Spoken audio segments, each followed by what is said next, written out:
Right.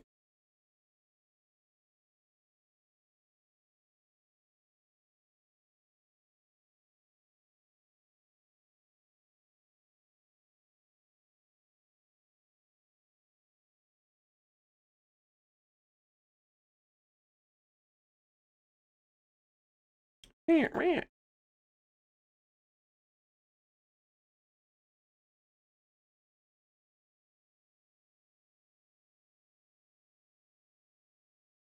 RJ, that the real RJ Fritz? Am I? Twitch stream chat? Damn. What's up, RJ? How was your travel home?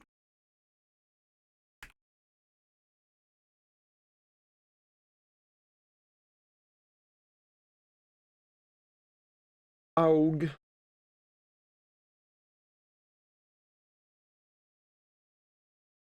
Izzy. Oh. Hello. Aug. Alright, I'm gonna run to the bathroom and I'll get back. When I get back, Our illustrious I will champion start telling returns. stories. Welcome home. Stories galore. Oh, you're right, Bart.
Wow. Wow. Wow. Wow. Wow. Wow. Wow.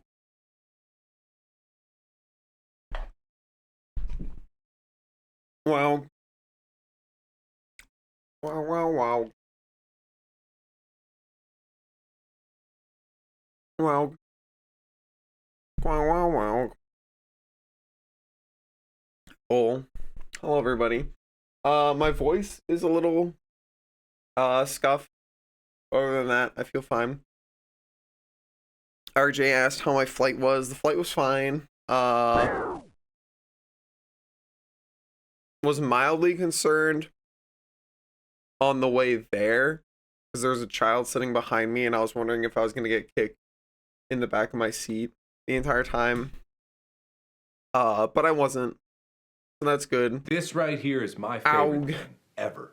In the history Hi Autumn, forever. hi Izzy, I think about this hi every day. Vol, I think hi about this all Fo, night hi long. Pendles. I stay awake, not sleeping, because I'm thinking about this. It sounds like Crow and Kit and maybe Hanu and maybe Kaj from like what people have told me got stuff. I don't feel sick, but my throat is definitely, I don't know if it's just my throat or my voice, but like my voice is like kind of shot.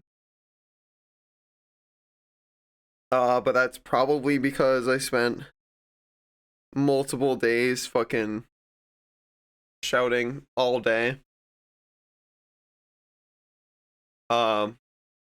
His Artist Alley isn't like, it wasn't like too crazy loud, but it is loud enough that I'm like basically yelling to like talk to people about my wares and like answer questions and stuff. Yeah, I'm not like congested or anything. Like my nose isn't snuffly. I don't have the like sick type of scratchy throat, and my throat isn't sore. It's just like if I try and like go into the higher register of my voice at all, I will just like completely lose my voice. But that's about it. Ow. Hi Vip, hi Vip. Hi Galaxy. Not all the shouting, it's all the making out with people. I did not make out with anybody, so probably not that.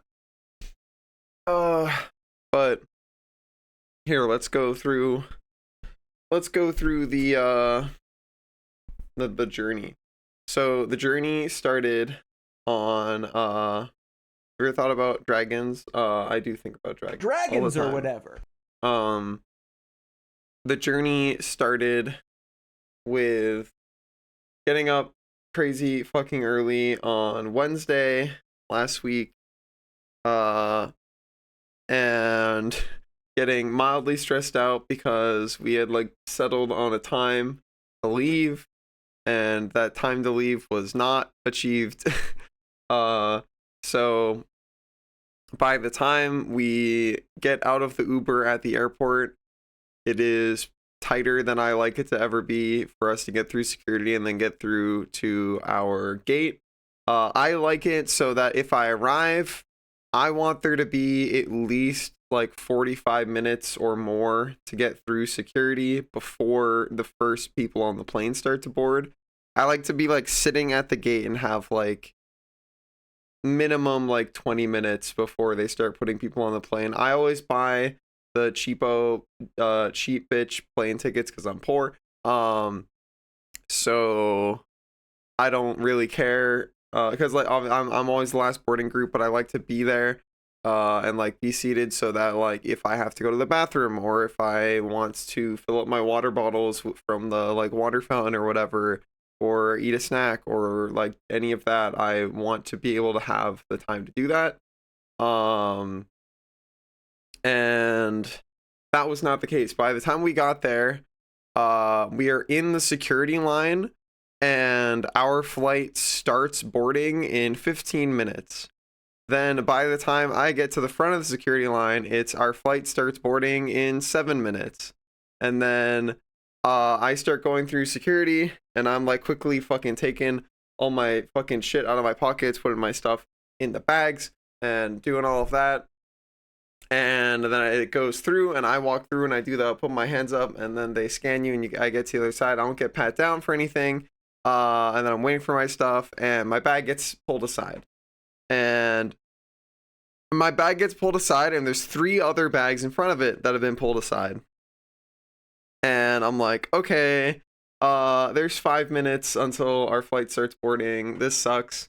So I wait until the guy checks the other 2 people's bags, and like then it's my flight is now boarding, and I'm like, all right, my flight's boarding, so like can we do this quick? He's like, oh yeah, it's like this thing, and he pulls out the container for my energy drink powder thing, and I'm like, okay, and he's like, yeah, I'm gonna take this and take it out of the bag and run it and the bag through again, and he takes my stuff like in the little like thing that it's sitting in, and he brings it all the way back, and he puts it in line behind everybody else's shit that's going through. So then everybody else's shit that it goes through, and then another bag gets pushed out to the side, and then mine gets pushed out to the side again, and then he has to deal with the bag that got pushed out before mine. And I'm like trying to be like, hey man, my flight's boarding, can we do mine first? And he's like, oh yeah, sure, I'll get to it. And it's like not his fault, but that's why I was like really frustrated that I was like, we set a departure time to leave the house, and then we were 40 minutes late for that time. So that was super stressful for me because I'm like, dude, I missed a flight before. It feels fucking miserable. I really don't want to have that happen. So dude takes the container again, and he's like, sir, can you open this? Like, he's trying to open the Ziploc bag that it's in, and he like can't figure it out. I'm like, do you want me to open it? And he's like, sure, sir. And he like gives me the Ziploc bag, and I open it. And then he takes the container out, and he does the like swipe a bunch of things along its edges, and then does that for like fucking 2 minutes. And he's like, okay, you're good. So that I finally get my shit. I don't even get to like tie my shoes. I don't get to like properly recombobulate my bag. I just shove it all in there as best as I can. Then I'm fucking running over to the gate. And I get there as the last people, the last people in the last boarding group are walking on. I like fucking run up and get into the back of that line and get on. So that was not good for me. Not my preferred way to have that go. Aug. But I got on the plane, and the actual flight was fine. Welcome home from the dentist, Ron. Also, hi, Emblem. Ron, I won't lie, the voice message you sent me would make a great quote. I'm glad you're hanging in there though, Ron. Hi, DK. Welcoming me back. Welcome back to you, DK. Hello. I don't think it was routine or emergency. I think it was like a planned thing from what Ron told me. Yeah. Hi Ron. Hi Fade. But yeah, so I got on the plane, and then I played Balatro for like 20 minutes, and then I got bored, so I was looking at what movies and stuff the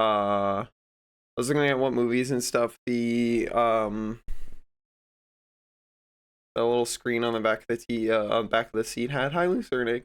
And I saw that they had Wicked, so I watched Wicked again, and I cried a little bit, and that got me through most of the flight time, and it was good. Wicked has so many good songs. I really like the songs. On the skipping timeline a little bit, on the flight back home, I watched Wicked again, but I fast forwarded through anything that wasn't a song, and then I watched it again, but fast forwarded through anything that wasn't a song. And that took me through most of the time. We're gonna watch Wicked Part 2, right? Yeah, we have to have a huge watch together. Once I told Riot that they had Wicked on the fucking airplane, that's what Riot watched on the way back, and Riot cried too. All right, somebody ban Fade. Ban. Ban.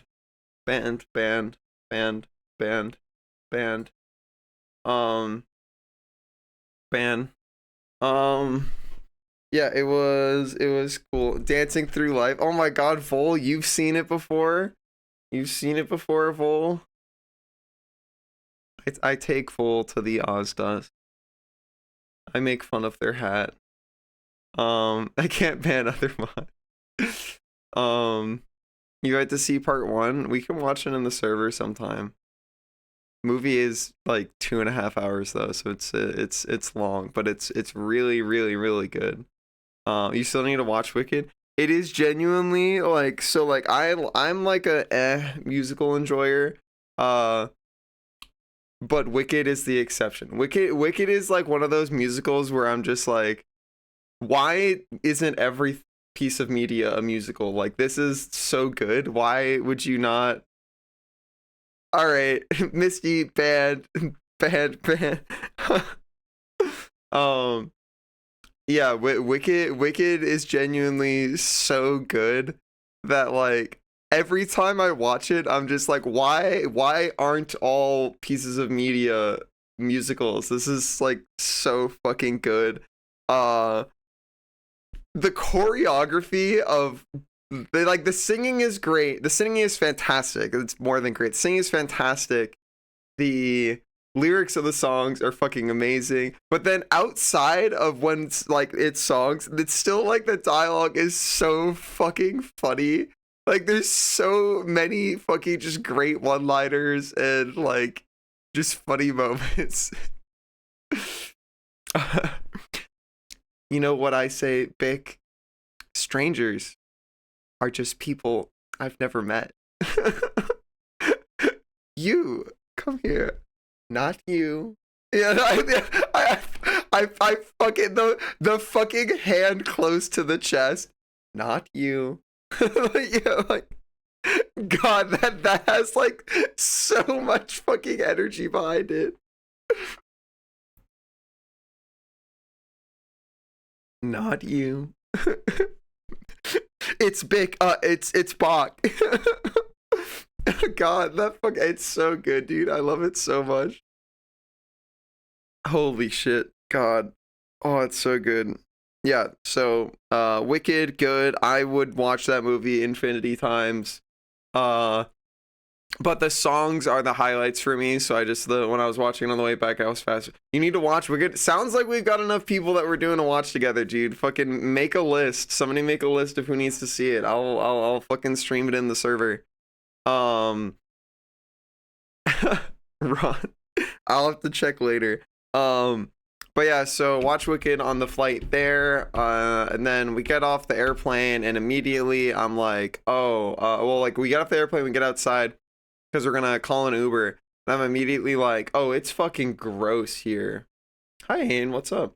It's fucking gross here because it is hot enough that I can feel we have reached the like outside temperature where I'm gonna start sweating from just standing outside. And personally, I like radiate a fuck ton of body heat at all times. I am a warm dragon. I produce warm. You can pet me and feel warm all the time. And because of that, when it's like over 72 degrees ish outside, and this is Twitch chat. Keep it TOS friendly. But yeah, I'm outside, and if it's ever like over 72 degrees or whatever, your toes are cold. That was not the case in Texas. Texas did not have snow. Also, you're always cold because you don't. You're one of the Hanu-esque people who does not produce body heat. Did any more bears sell? I'll get to that. So it's like yeah, personally, if it's over like 72 degrees outside, that is like my hard limit for like gars want to be outside and are comfortable. It was like in the like high 70s, like low 80s Fahrenheit, which I don't know, Lucernic can convert to actually good units. But it's hot enough that I am like passively standing outside and feeling like, oh, I'm gonna start being sweaty soon. Um, 82 equals 28. The effect was in fact incredibly warm even inside. Yeah, that seems to be the case. Also, hi Raven, hello. Um, you'll be in the story soon. I'm still on the I just got out of the airport part of my recap. Um, but yeah, so we're waiting for the Uber, and I'm like, okay, it's gonna be fucking turbo hot this con. It's my first time going to TFF, so I'm like pleading, like please have fucking air conditioning in the hotel and have it not be fucking like super stuffy and gross all day. But anyways, you get in the Uber. Uber takes like fucking 45 minutes or whatever to get us to the hotel. Hanukkah, hello. And I don't think maybe Riot or I don't think Hanu's here. I think Hanu is in bed. Um Hi Kit. Hi Kit, hi Kit, hi Kit. Kinnamer, are you doing okay? I heard that you might have the ick. Hi Riot. Riot, can you correct me if I'm wrong? I don't think our Uber to the hotel had anything weird happen, right? No.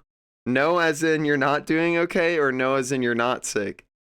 Um I've got like a sore throat, but beyond that, I'm okay. You can't catch a tiger by his tail, but you can catch his cold. No.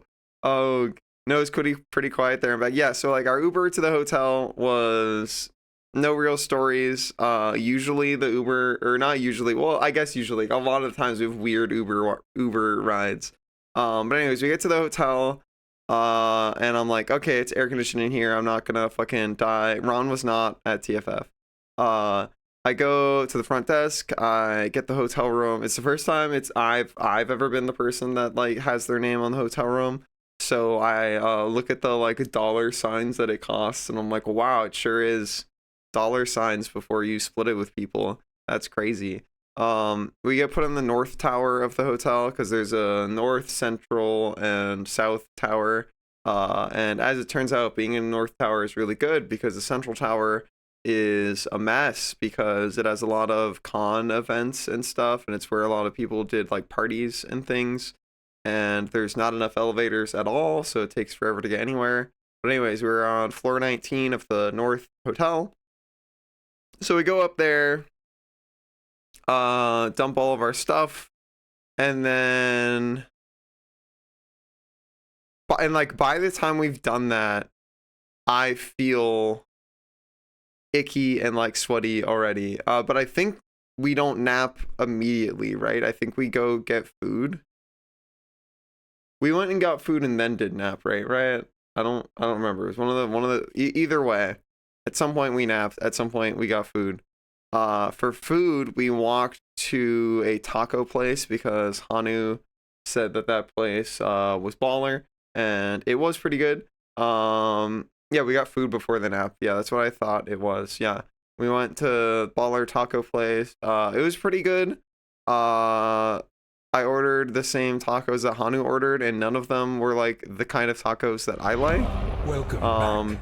Your Oh, steadfast thank you for the loyalty sub, is Austin. greatly 2 appreciated. years? That's fucking crazy. Wow. Thank you. Yeah, Fo, you must bring a little fan for me. It's gonna be a mess. But yeah, so we go walk around outside to get to the taco place, and like by the time we get there, I feel gross. Cause like I don't know about you guys, I'm like physically fit. I'm not like overweight or anything, but personally, I just hate feeling hot and sticky and sweaty because I radiate so much heat all the time. Like it just makes me feel gross. And it's not a feeling that I like. And it's the reason why, like, if it is summer and it's like there's not like a nice breeze or we're not staying in the shade or going into air conditioning, I just don't want to be outside. And I've been like teased and made fun of about it my whole life. But it's like, if I'm going to enter into the state where like my shirt is sticking to the center of my back, like everything between my legs feels like it is submerged in a fucking kiddie pool or whatever. I just don't like that because like what happens if you remain in that state for long enough is that it like soaks into whatever the fuck you're wearing, and then even if you do go inside to somewhere that's air conditioned, your clothes are now like damp, and I fucking like hate that sensation. Because it's like I want to go change, like even if I do not get to shower, which God, I fucking have to shower if I feel that gross. I want to just change out of like wet clothes. I hate the feeling of my clothes being damp. Like it's gross. But if it's heat like that, it's like, cool. Well, if you're going outside, this just happens. Like, this isn't even like you were running around fucking doing exercise. This is just, oh, you existed and it's this hot outside.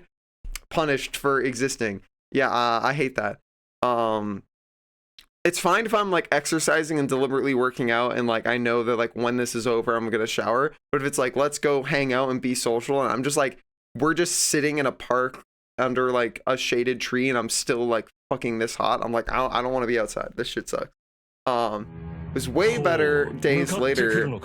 Sean, thanks for the follow. It was way better days later when it cooled down and you could not, well, it was days later for me, but we went out in like the afternoon, early evening, and that was perfect because it was like the temperature was very pleasing. The sun wasn't beating down on you. So again, it reached that like equilibrium point for me, which is like, it was like 70, 72, and there was a slight breeze, and that it was perfect. It's a beautiful city, beautiful city. There's a lot of cool stuff to walk around and see. And I just like, once it drops down to that, like you're not actively sweating, that was not great. Skin contact clothing is possible. Yeah, understandable. I totally get why. But yeah, so we go and get the tacos. The taco place does this super based thing that I fucking love when any restaurant does this, because I am a snack consumer at heart, as most of you well know. They brought out the fucking bowl of like the really, really good tortilla chips with 3 different dipping salsas, and it was really good. I just kind of sat there munching on those while like talking to Ryan and Hanu. And then they brought out more, like you could just eat, you could eat the tortilla chips and they would bring you more, which is like, that's the peak shit where it's not just like, here's your rationed like 20 tortilla chips or whatever, like they'll just keep bringing you more, which is like, this is now a good restaurant in my opinion. Tacos were really good.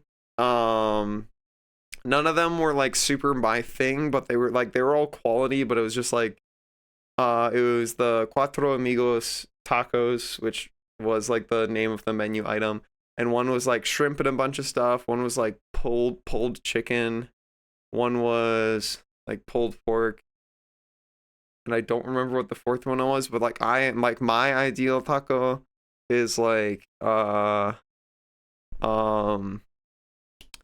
what's the word that I'm looking for? It's like ground beef. If I'm having a taco, I want like ground beef in it, and none of them were that. What was this place called? Maybe Riot or Hanu would remember, but I don't remember. Where was TFF held? The airport was Dallas Fort Worth. He speaks Spanish so well. Puedo hablar español, pero nadie aquí entiéndeme.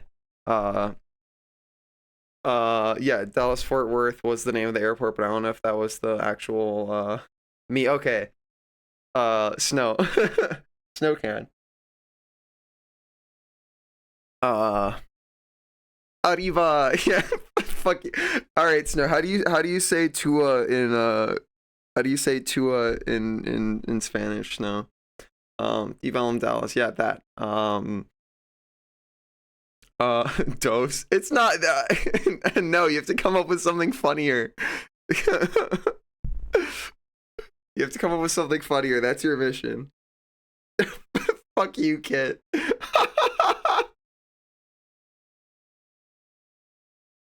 You put the little accent over it. There you go. Now it's Spanish, baby. Catua. Yeah, there you go. I hate it here. Yeah, I'm with you.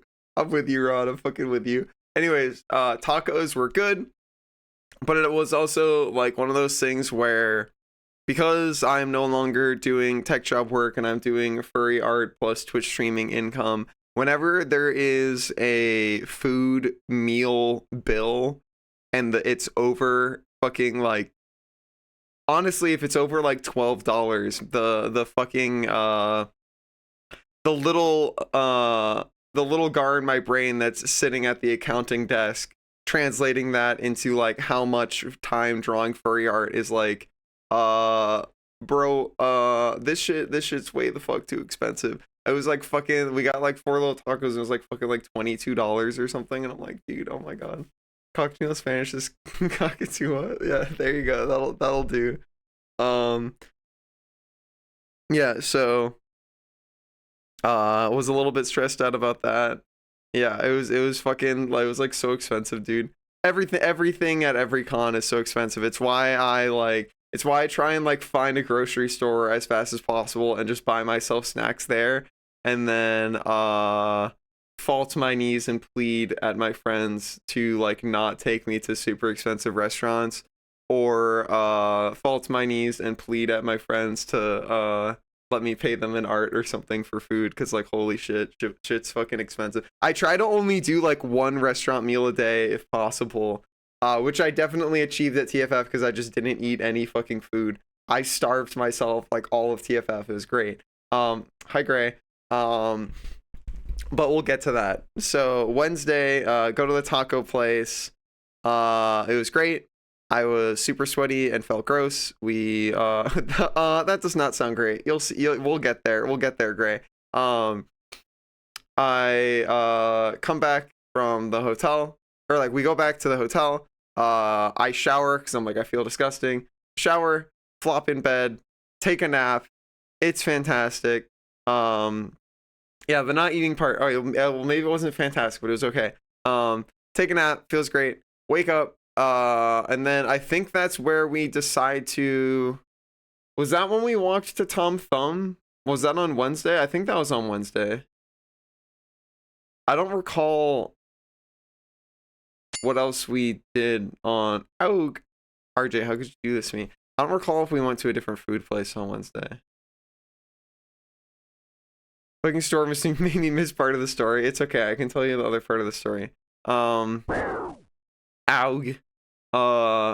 Wait, I can just check my I can check my credit card to know what I paid for. Where else did we go for food? Cookies on my phone app. What did we do?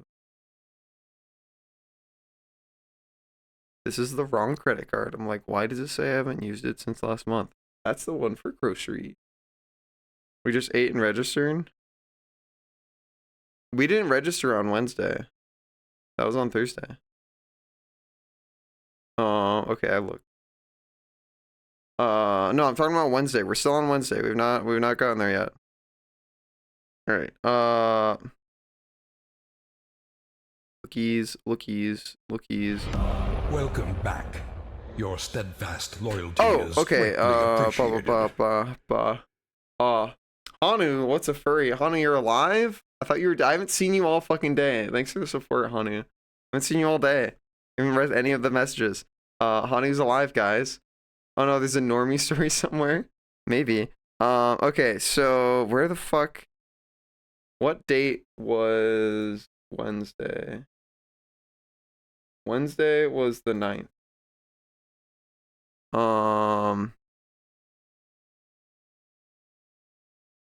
Well, they charged me a day wrong, so it couldn't have been that. All right, maybe Hanu will remember. So Hanu, we went to the taco place on Wednesday. Did we do anything else on Wednesday for food? I think that we went to Tom Thumb on Wednesday.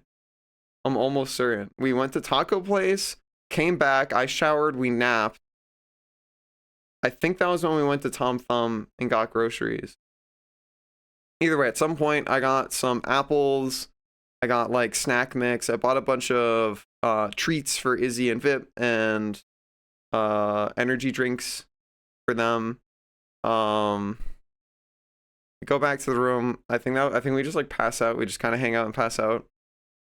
We get woken up by Kittimer. Oh yeah, Riot bought them. Well, I was going to buy them. That explains why I couldn't find that. I just checked my credit card and I'm like, did we not do that on Wednesday? Because it's not here. Yeah, Riot bought them.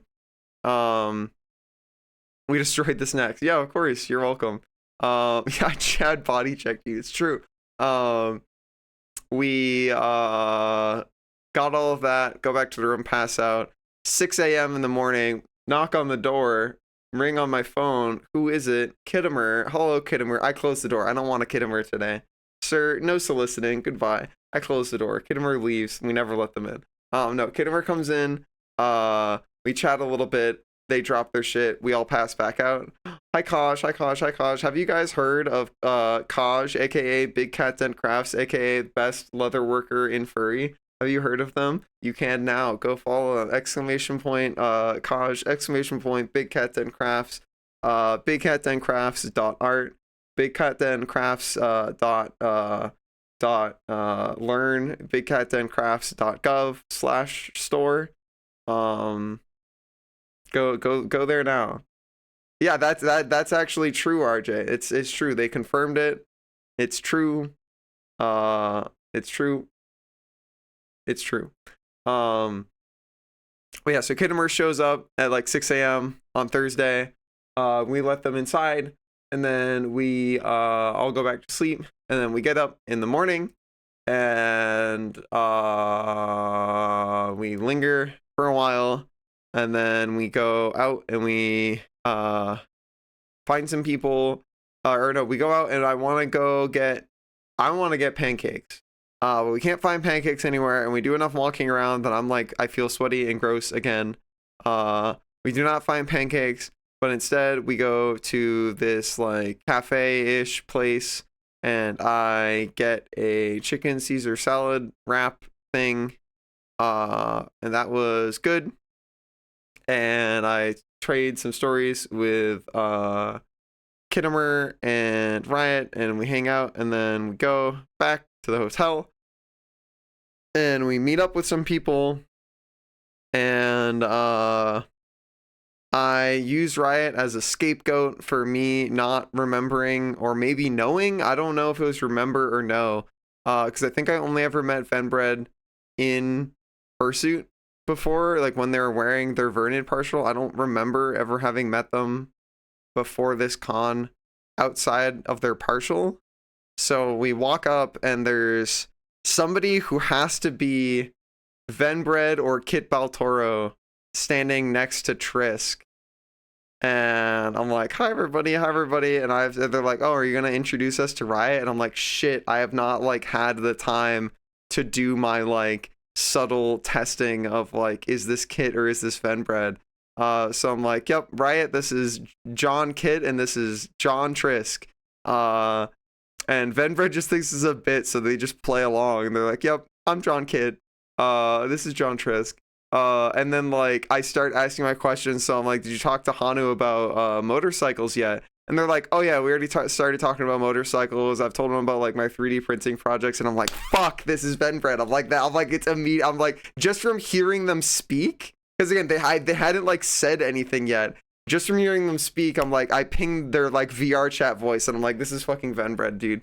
God damn it. So I introduced him as the wrong person. So then I'm like, it was all a bit to fool Riot. This is actually Venbred. So I run Riot over with the bus. I step on the gas. I run Riot over. I do not lose any Venbred brownie points as a result. Neither does Riot, because Riot didn't have any. So Riot stays where they were.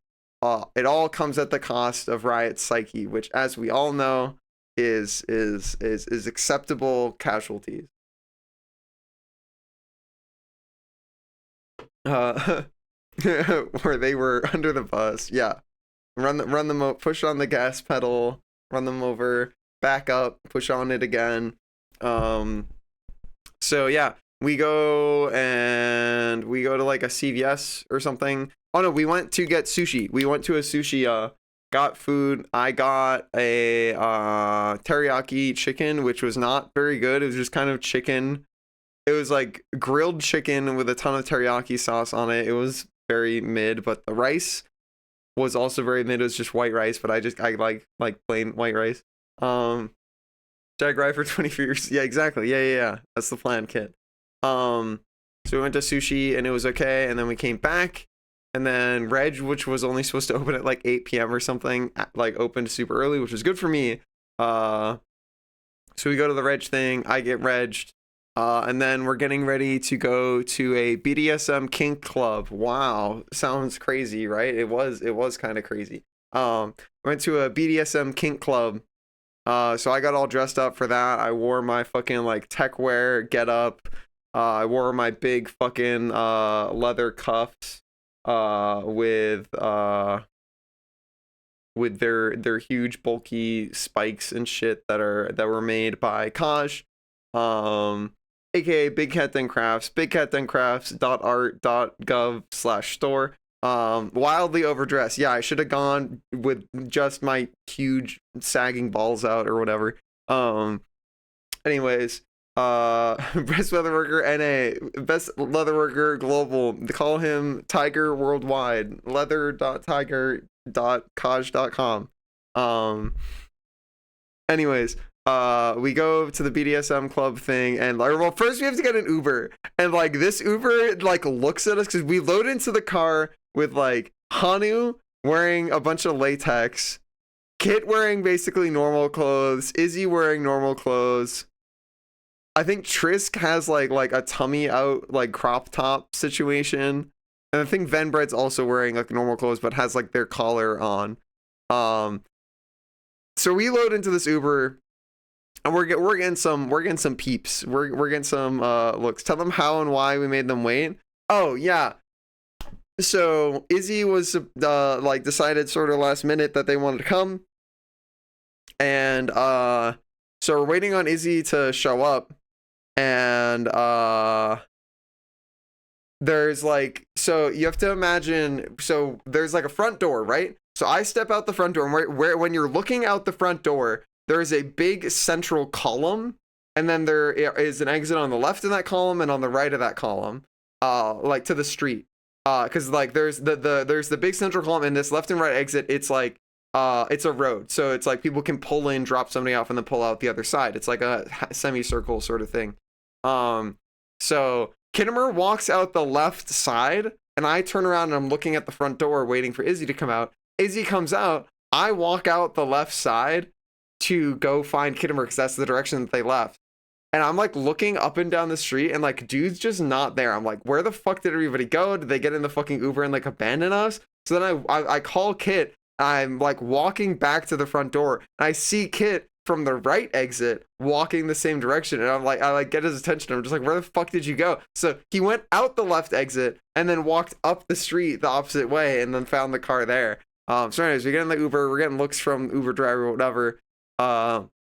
We go all the way to this club, and this club is in like the sketchiest location, dude. The club is like down this, yeah, Prime Data, exactly. The club is like down like the longest road to the middle of fucking, like there is nothing else around it. It is just this super long road, and Texas is like crazy flat. So it's like you see nothing in every direction. It's just this road. There's no other roads, no other buildings, nothing. It's just like all the way out in the middle of bumfuck nowhere. You pull up to this fucking massive concrete building, and bam, we go in. That's the Kink Club, BDSM Kink Club. We walk in, we like check our tickets or whatever. We get inside.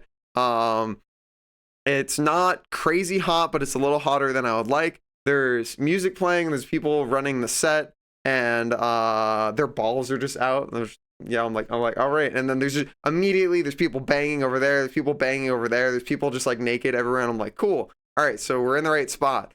The music was actually at a great volume. I usually hate these places because you can't fucking talk to anybody, because it's just like, we have increased the music volume such that if you want to hold a conversation, both people have to scream the entire time, which just like sucks.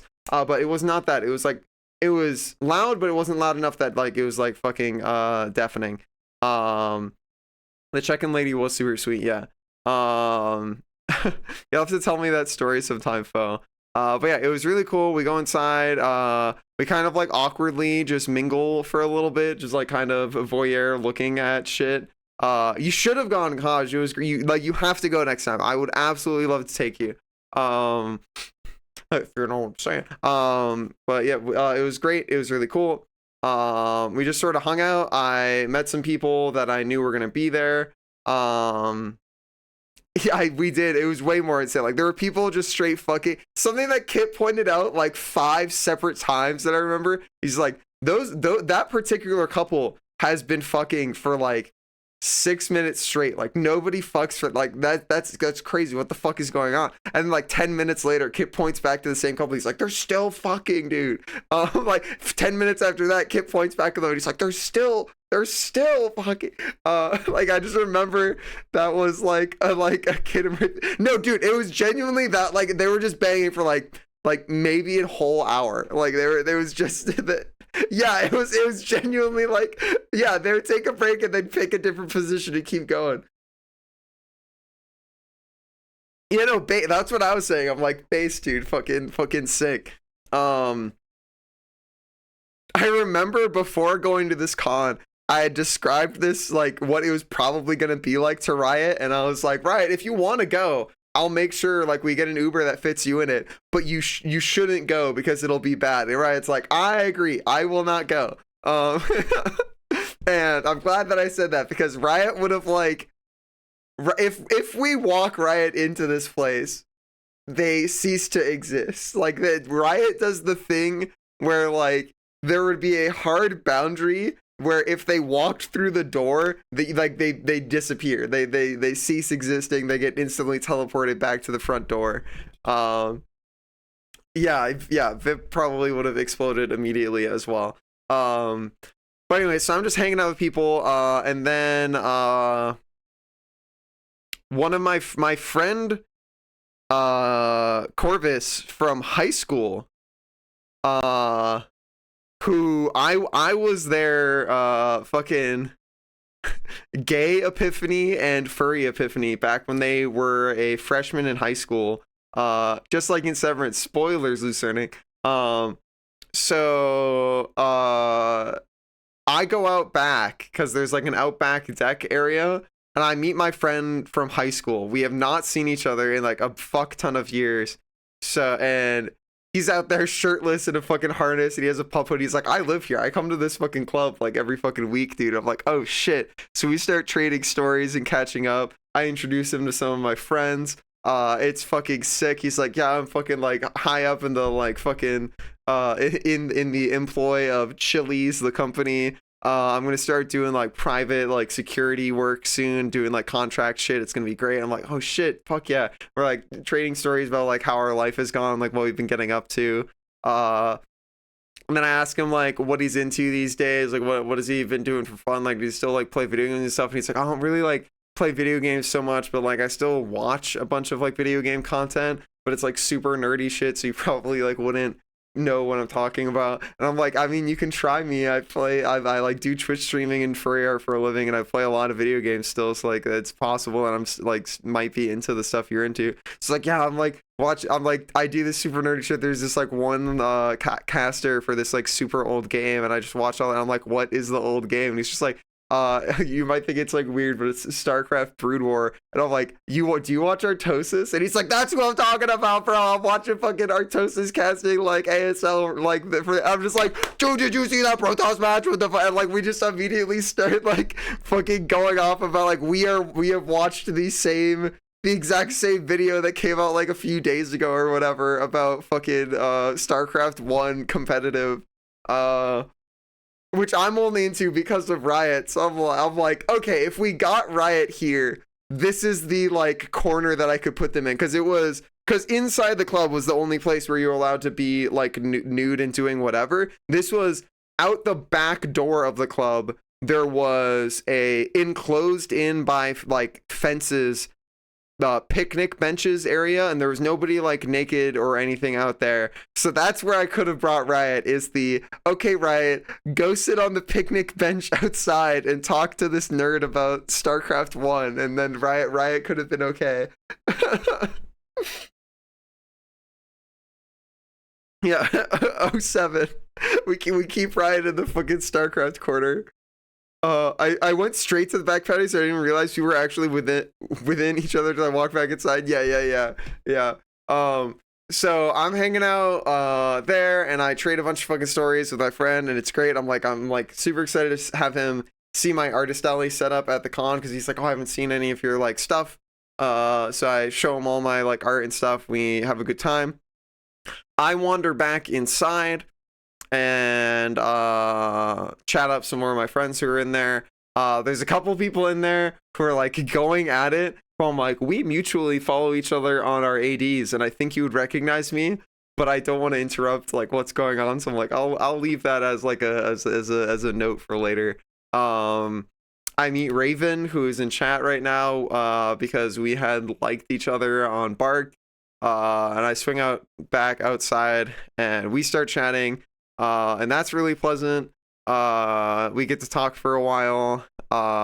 There's another person there who I've like bumped into at a couple cons, and they just have like absolute manic energy, and I can't tell if they're always like that because I've only run into them when they're like that, where they have this like absolute manic bouncy energy, and they're like running over to like there's some outdoor like kink equipment, and they're like, I can do a backflip off this, or like I can do like push-ups off it or whatever, and then like their other friend that's with them is like, I don't think that's what that's for. He's like, oh no, watch me, I'm gonna get like, so they run over there, and I'm just like, I can't tell if they're like on something or if they're just like always super manic.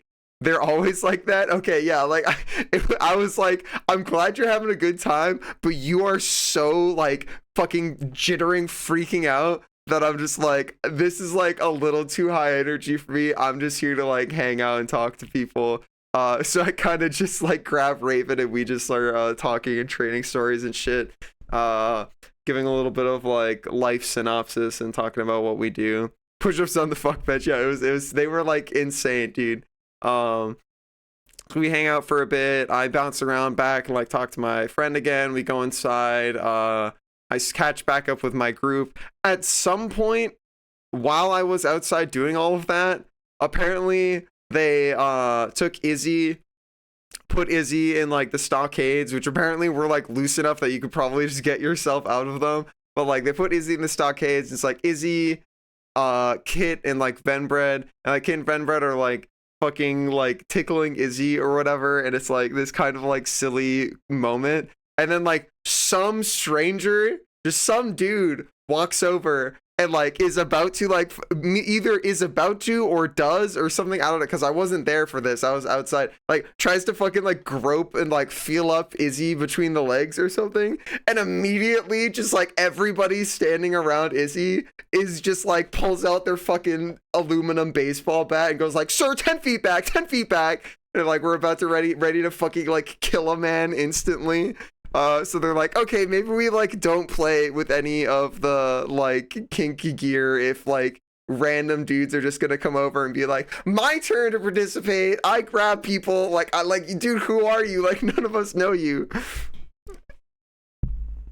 Yeah, so that immediate, again, I only heard about this after the entire event. Like I was told this story afterwards, because this was when I was like outside or something. Yeah, it seemed like everybody, like, I get it. It was like this thing where it's like, dude, there's a stockade there, which is, if you don't know, it's the like, imagine the wooden rectangle with like holes cut out for your hands and your head, and you put yourself through. So they put Izzy in the stockade, and then they're just fucking like tickling him. Like it's like genuinely everybody's just having like chill moment. And then imagine like old dude in like leather kink gear with his like balls out or whatever comes over and like gropes you, and immediately everybody's like, sir, I will fucking kneecap you, like step the fuck back, what the fuck are you doing? It was magic, man. Yeah, I would fade into nothingness. Yeah. The ball pit was in that club. Yes, Izzy got in the cum ball pit. Yeah, like it was, I don't know how you got yourself or Kit to put yourself in the ball. Yes, that's what I'm saying. You guys went in the fucking cum ball pit, dude. Why? Why? How could you do this? I don't know why you went in there. Izzy kept one of the balls from the cum ball pit. Why did you keep the ball from the cum ball pit? Why? I have a ball as a reward. Yeah, for your fucking, no. They kept one. They fucking have it. They made Kid hold it. Yeah, so there's a picture in real life photos in the Discord right now, I think. Again, it doesn't have anything not safe work in it, but it's Kit and Izzy in a ball pit, and now you know you now know where that ball pit was. That ball pit was in the center of the BDSM club. R.I.P. Izzy looked at you. We were like, Soul Calibur, no! Izzy, what are you doing? That picture is ruined now. There's so many naked folks in there. Yeah. Oh my god, dude. Oh my god. Oh. Oh my fucking god, dude. Just a little freak. Yeah, it's true. Jesus Christ. Yeah. So we stay at the club for a while. Kittimer does a move that I call the Kittimer classic. Yeah, he's not the whole time. Fuck yeah, Raven.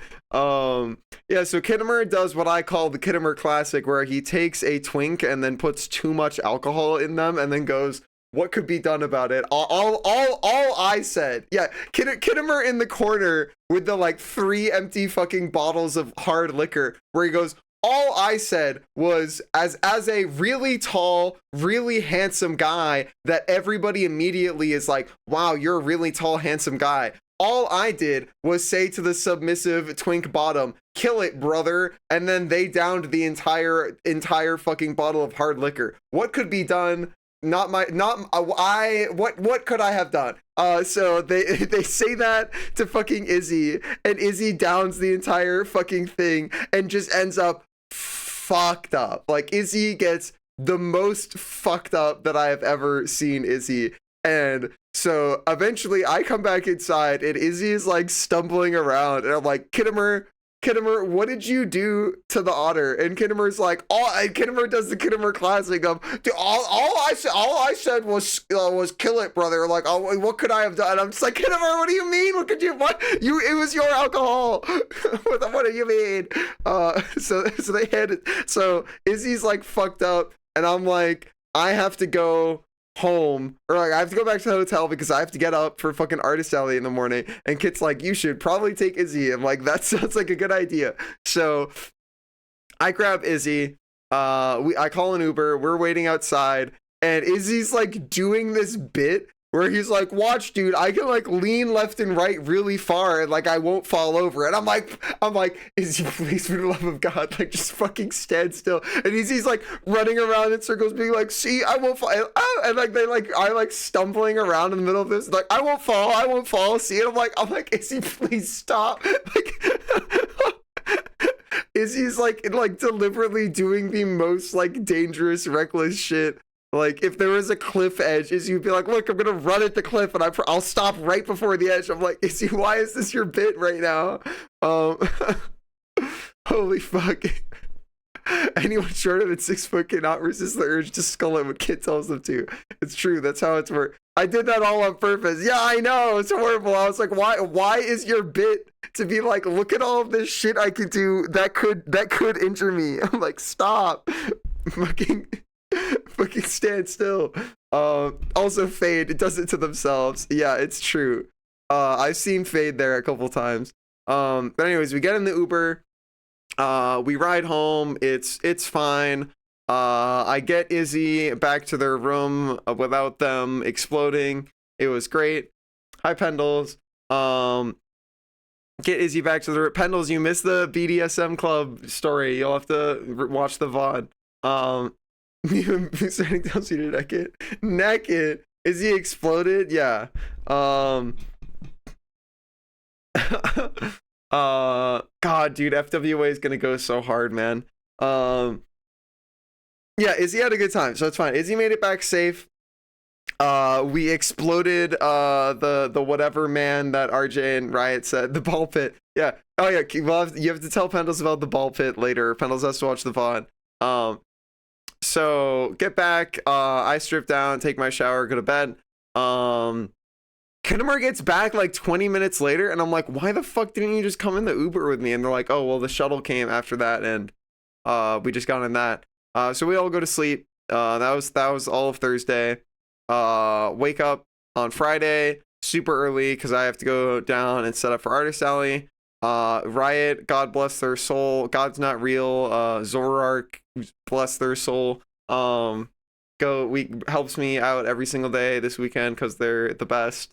We go down to Artist Alley and wait around for a bit until my name is called and I get to go select my table.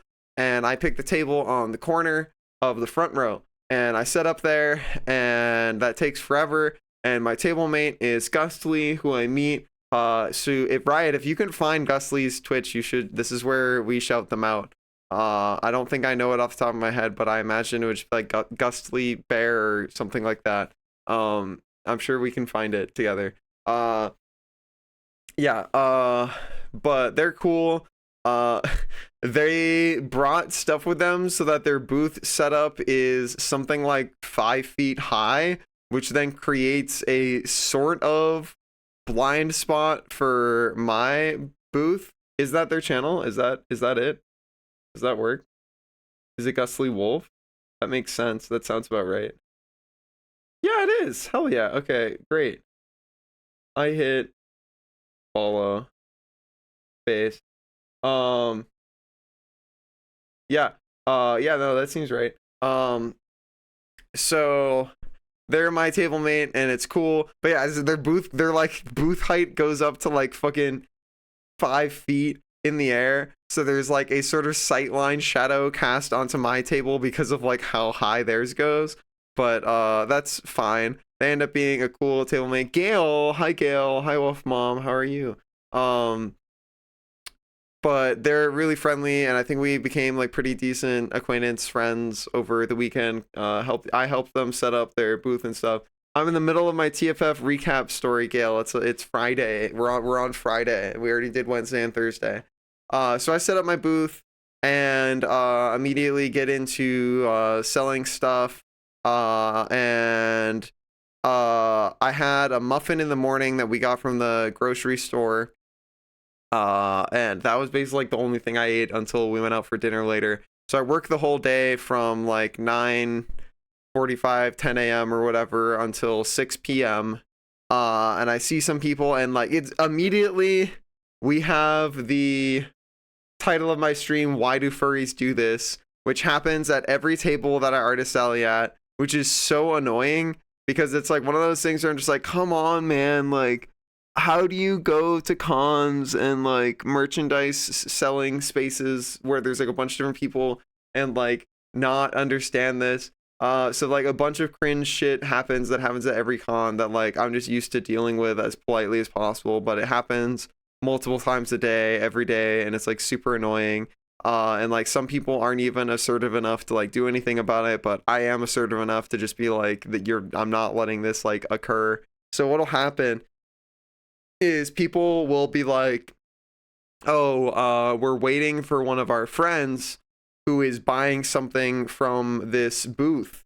Where am I going to wait while my friend is buying something from so it'll be like a party of like 7 people, because like that's what you do. You go if you're gonna go to dealers or artist alley or whatever, like you roam around with your friends. That's normal, that's fine. It'll be like a party of 7 people. One of them is like buying something from a booth, but I don't want to be in the way of traffic of people walking around the artist alley. So I'm going to move to stand beside my friend as close to the artist alley tables as possible, thereby standing 7 people directly in front of another booth, blocking all traffic from the site, like blocking all sightline from the like artist alley people walking through traffic, but also have my back turned to the booth that I'm standing in front of. And then I have to like be like, hi, would you like to buy something? What do you think of my booth? What do you think of these? And like just like yelling at people, be like, hi, are you here for my booth? What's up? And then they're like, oh no, sorry, I'm just waiting for my friend. And I'm like, okay, then can you move out of the way because you're blocking the sightline for all these booths here? And they're like, oh my god, I'm so sorry. And they like step fucking 30 feet back and get out of the way of the like traffic flow of people coming through Artist Alley. Because the thing is, Artist Alley at this con was big enough because like Artist Alley was set up so that beside all of the artist alley tables, there's like 100 feet on every side. It was huge, tons of open space. So you could just be fucked off into the middle of the no man's land because there was like 100 feet of open space and there were like tables against the wall for people to like congregate and sit and eat food and hang out. So you could just be over there. So like whenever I told this people, they would fuck off in that direction. But I always had to tell it to people where it was just like, dude, like why the fuck are Like, why is it always the like, oh, I'm waiting for my friend to buy something, or like, oh, let's just like stand out and linger, and like it's always let's stand out and linger in front of somebody's shit, and I like that's super frustrating. I also had the class. I have to print out a thing that's specifically like, this is the sample coin. If you want to touch and flip and drop and throw this coin, do this one. Because everybody with the coins, which by the way, Kittimer, I hate to say it, but like, I would love if you could make me more coins. Because holy shit, the coins sold more than literally anything else. People love the fucking coins. Having the Monster Hunter designs would be so fucking sick. But people love the coins, but also people love to flip the coins. And of everybody, I would say, of everybody that fucking flips the coins, I would say like 1 out of 5 people will catch it.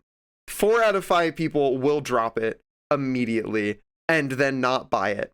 Like, which is super frustrating. I'm like, I want to like, I don't want to discourage it too much because people really like it, but I also want to be like, if you're gonna drop it, you have to buy it now. Yeah, so I have to like pick a specific sample one. To have a big metal coin to flip at any time. It is true, especially when it has a cool design. All dinged up, they're heavy. Yeah, it's true. But yeah, I have to fucking specifically like send out a sample one and say like, don't fucking touch the other ones. Hell yeah, Foe, you'll have to get one of my coins at FWA, or I'll give you one or something. It'll be cool. They're really cool. I'm gonna have Monster Hunter ones after falling to my knees in front of Kittimer for every day until FWA. I'll have Monster Hunter coins.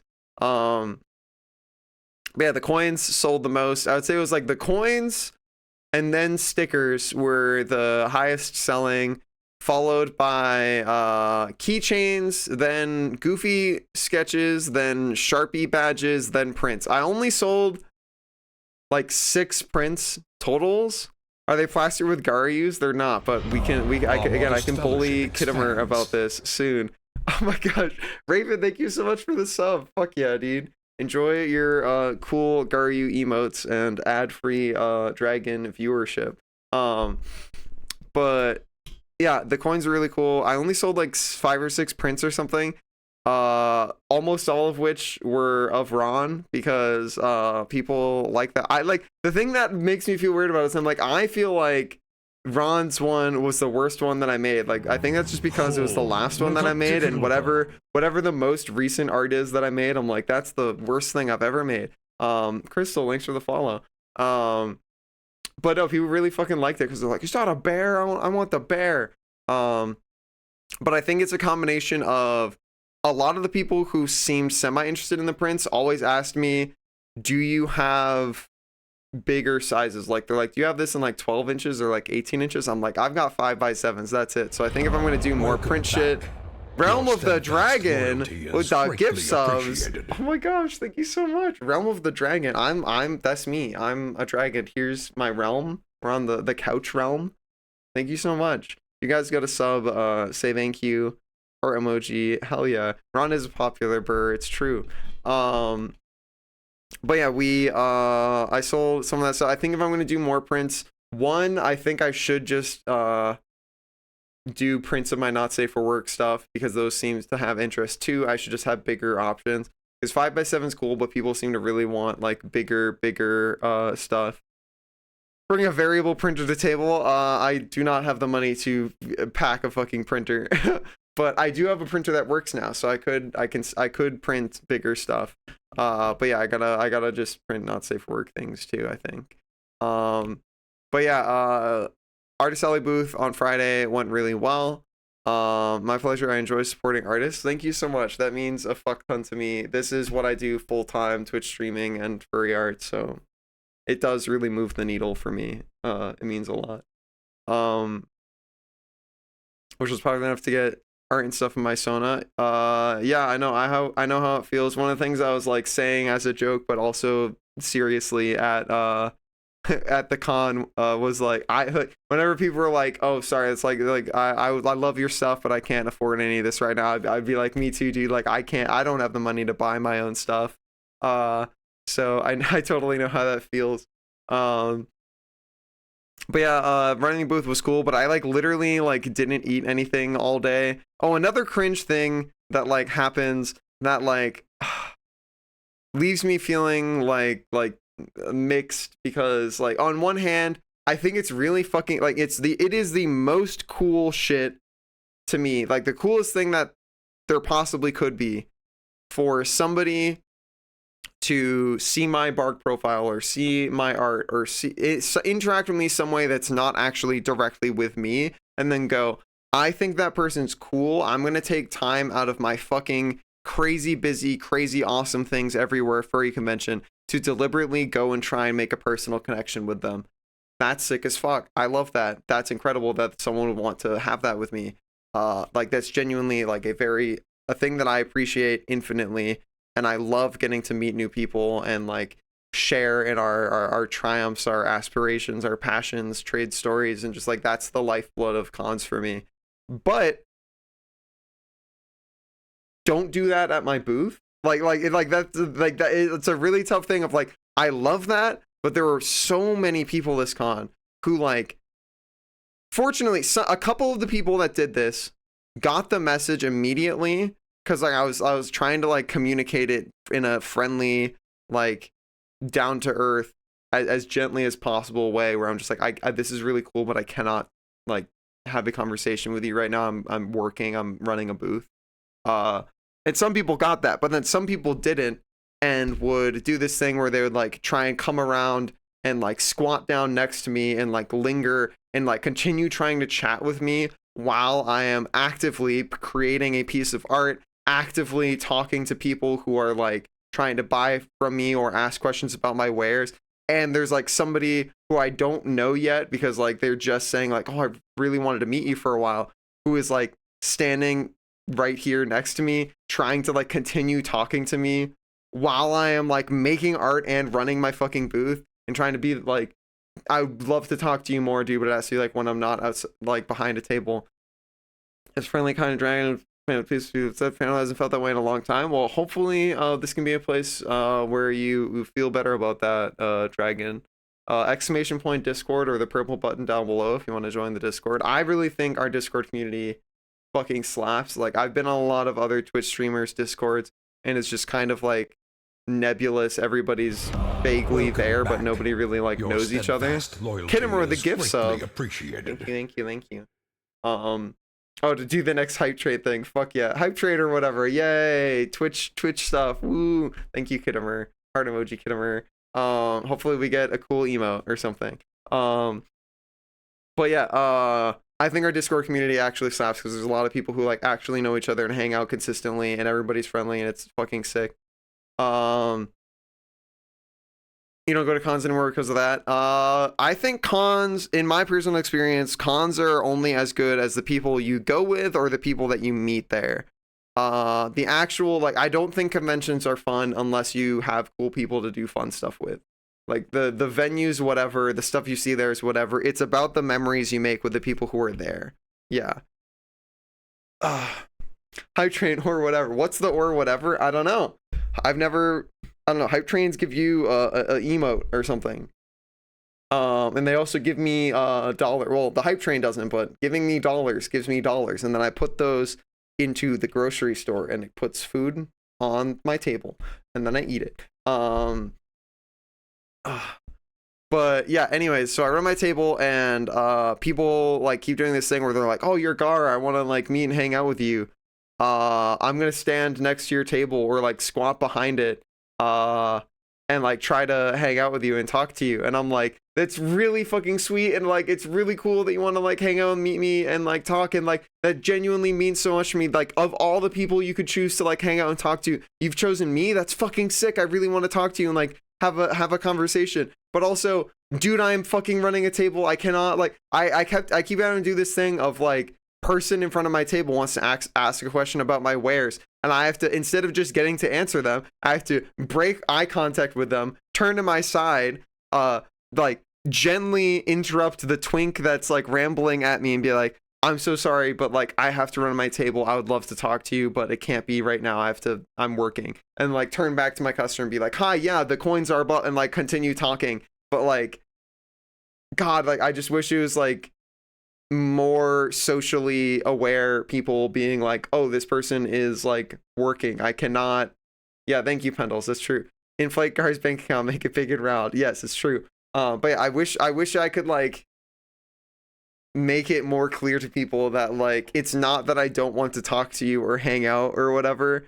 It is that I am currently working and I have to be physically making art. Hi Fluxy. I have to physically be making art and like also talking to people. I cannot talk to you. The twink is more than one person. Yeah, as I said, yeah, there are multiple twinks. It's not a little Gar stream, Fluxy. It's a big Gar stream. I'm huge. Have you seen how big my horns are? They're big.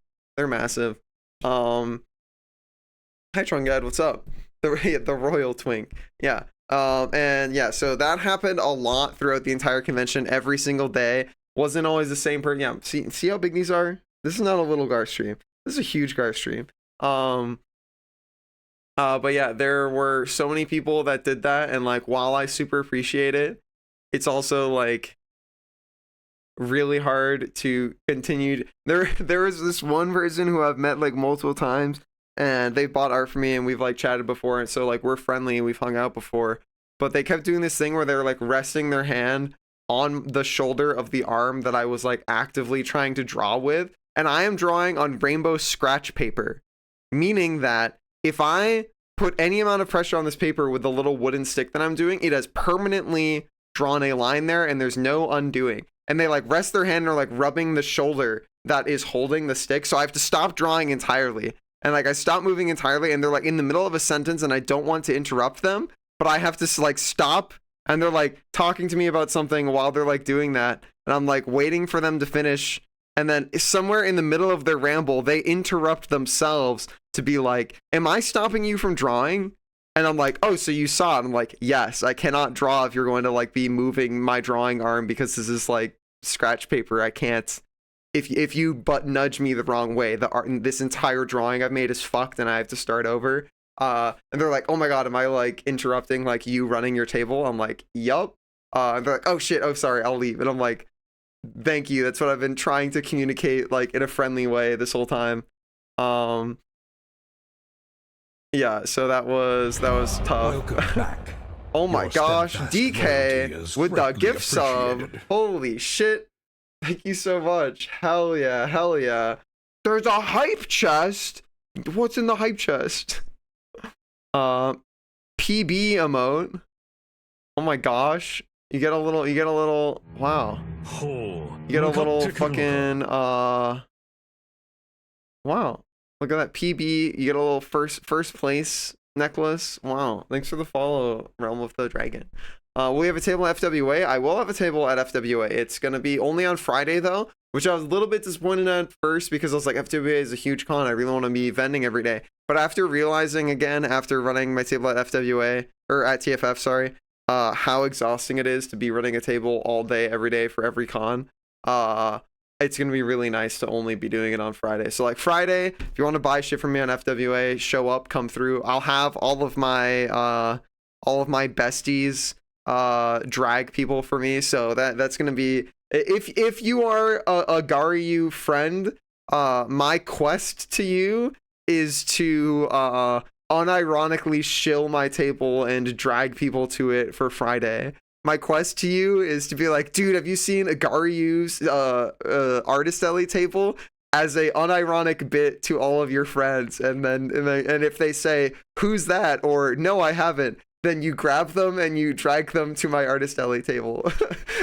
I'm a shill for a job. Yes, I hire this Pendles to drag you to my table. Hi Cobra, what's up?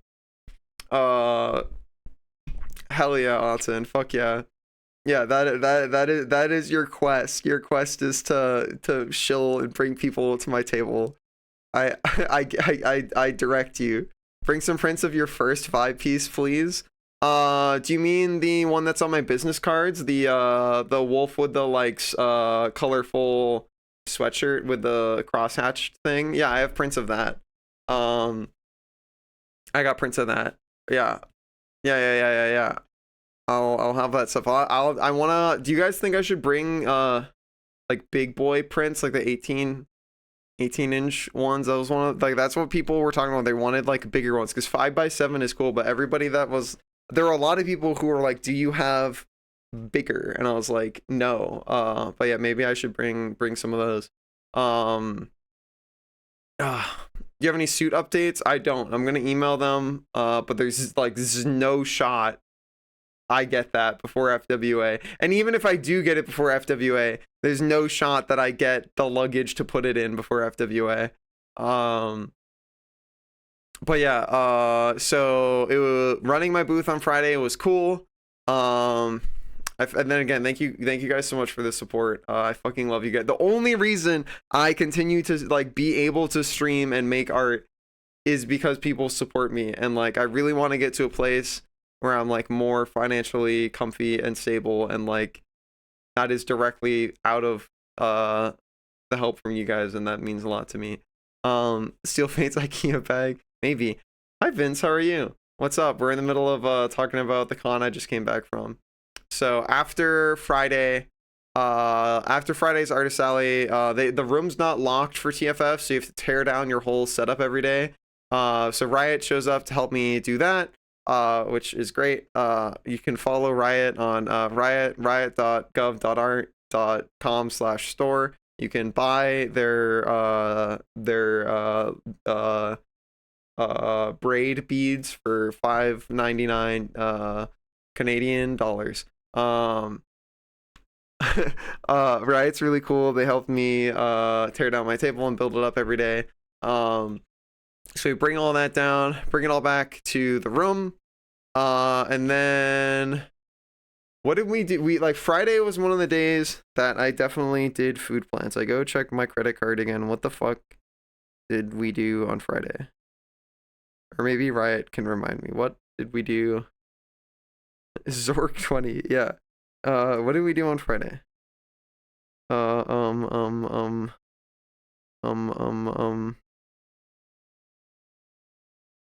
that was was Friday? Yeah. Okay, that's when we did that. Yeah. I was gonna say, I was like, I know I got a burger at a pub somewhere. So yeah, that was when I got to hang out with RJ and Lily and that whole crew, and we went to a pub and got burgers. And dude, every single day that I got to see RJ and Lily was fucking sick. They're so fucking cool. They were testing a really presentation for a huge project. Fuck yeah, that's so fucking sick, Vince. I'm really glad that things are working out for you. That you've been fucking crushing it with all the stuff you've been working on. Heart emoji. And yeah, thank you. I had a really good con. Yeah, so we had our huge group. We go to this Irish pub, and it's like in the afternoon. That was when I was talking about like the temperature was nice, like because it was in the afternoon, evening. It was not super. I'm fine with the lads. Yeah, something like that. But yeah, no, RJ and Lily are like genuinely, they're so fucking cute together that I was talking to Riot on the side that I was like, seeing RJ and Lily, like it gives me like hope for the future. Like maybe life is worth it if only because RJ and Lily are in it together. They look so cute together. They like make each other laugh all the time. It's genuinely like the fucking sweetest thing. That and like I was talking like RJ, you look great, but I was talking to fucking Riot as I was just like, is Lily just like that every day? It looks like all the rest of us are fucking like gray tier common pulls, and like Lily is the like triple S tier god platinum fucking cosmic ultra rare glossy print with like the rainbow sleeve, fucking all of that shit. Like it comes fucking pre-graded 10 out of 10 sealed in the fucking pristine shape. Like Lily shows up every day with just like there's everybody else in the room, and then there's Lily. I'm just like, Lily is not like real. Like Lily exists in their own like planet, and then RJ's just standing next to them. I'm just like, dude, what the fuck? Lily's just got it like that. It's fucking crazy, dude. What's wrong with Great Tier? Have I met these people in the server? I don't know, but we'll have to change that either way. Holographic PSA 10 Lily, yeah, it's fucking crazy, dude. So yeah, getting to hang out with RJ and Lily was a highlight of Friday night for me. We sat, RJ, Lily, Kinsey, Ryan, and I at a table. I had a pretty good burger. It was super fucking messy to eat. because it was juicy as fuck, but that's still a pretty good thing as far as burgers are concerned. We got to talking and it was neat. I got to learn about what Lily does and what RJ does. We traded some stories and stuff, and it was a good time. And then that was Friday night, and was it? It was after that we went to Crow's thing, right? That was when we went to Crow's drinking party. I thought that was on Saturday. Was Crow's party on Friday or Saturday? I guess it had to have been on Friday because it was after the. No, was it after the burger thing? I thought it was on Saturday. Wasn't it? I don't fucking like so much. Yeah, that was Saturday. So that was after burgers. Yeah, so what the fuck did we do after burgers? What happened after burgers? We did the pub. We went back to the hotel. What the fuck did we do on Friday night? Oh, Friday night was Friday night when we did Soul Calibur in Izzy and Vip's room. That was like Mario Party and shit too, right? Pretty sure that was Friday night. Yeah. So Izzy brought a CRT and a GameCube, and they had Soul Calibur, and fucking Linnea brought Mario Party and shit, and like people were playing on that. I fucking love whenever we get a room party going with some sort of video game where there's like some people talking on the side and there's some people like playing shit. That's a lot to lug to a con. They drove, so not as bad as like flying with that. But yeah, we played on that and it was really cool. I played a match, even though I've never played like fighting games or that game in general. I clicked random. I got a guy who was like a samurai guy with a sword, and he had like a little flag that he had on his back. And I pressed all of his buttons, and somehow one of the buttons made him like hop onto his sword, and he like bounced on his sword like it's a fucking pogo stick. And it was cool. No escalators in the Marriott at FWA. Is that a good thing or a bad thing? It might turn into Pendle's drives to FWA, but also brings his roommate. Interesting. Aishni, that sounds like isn't that a long drive? I feel like that's a really long drive. But yeah, it was fun. I got to do stuff one day, 15 hours. Jesus Christ. Yeah, that's a fucking trek. You'll have to tell me more about that after stream about why that's preferable. If that's preferable. But yeah, so that was Friday. We do all of that. I think I go hang out with some. Oh yeah, that Friday must have also been. I met some other people who have been wanting to like hang out and chat. So that was cool. Saturday, get up, do artist alley stuff again. Riot helps me out. I go set up my stuff. Are you also gonna bring your entire life with you? Yeah, I don't know. Yeah, maybe is that when Pendles is bringing their shit to drop it off here? I have no idea. That's just stuff to talk about after stream. But yeah, so do my whole artist alley thing on Saturday. It's pretty cool. I get to know Gusly more. My friend Corvus, the one that I went to high school with, who I met up at the BDSM club, who's high up in Chili's, orders fucking free Chili's for a bunch of people because he has like a infinity large budget every year to just do that. So he brings me a fucking massive like tub of fucking chicken tendies and french fries and mac and cheese. So I give some of it to my booth mate, Gusly, and then I give the rest of it to Kittimer after I eat some. And that was really cool.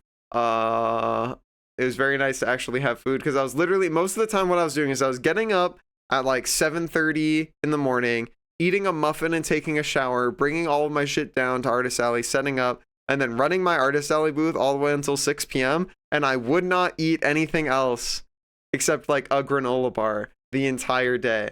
I'd pop my fucking Vyvanse in the morning and I would grind that shit out and do a fuck ton of art and run my booth all day. Need to have more coins. I sold all my coins. Everybody loved the coins. The coins were the best part. It was really good. Had another good day of selling stuff.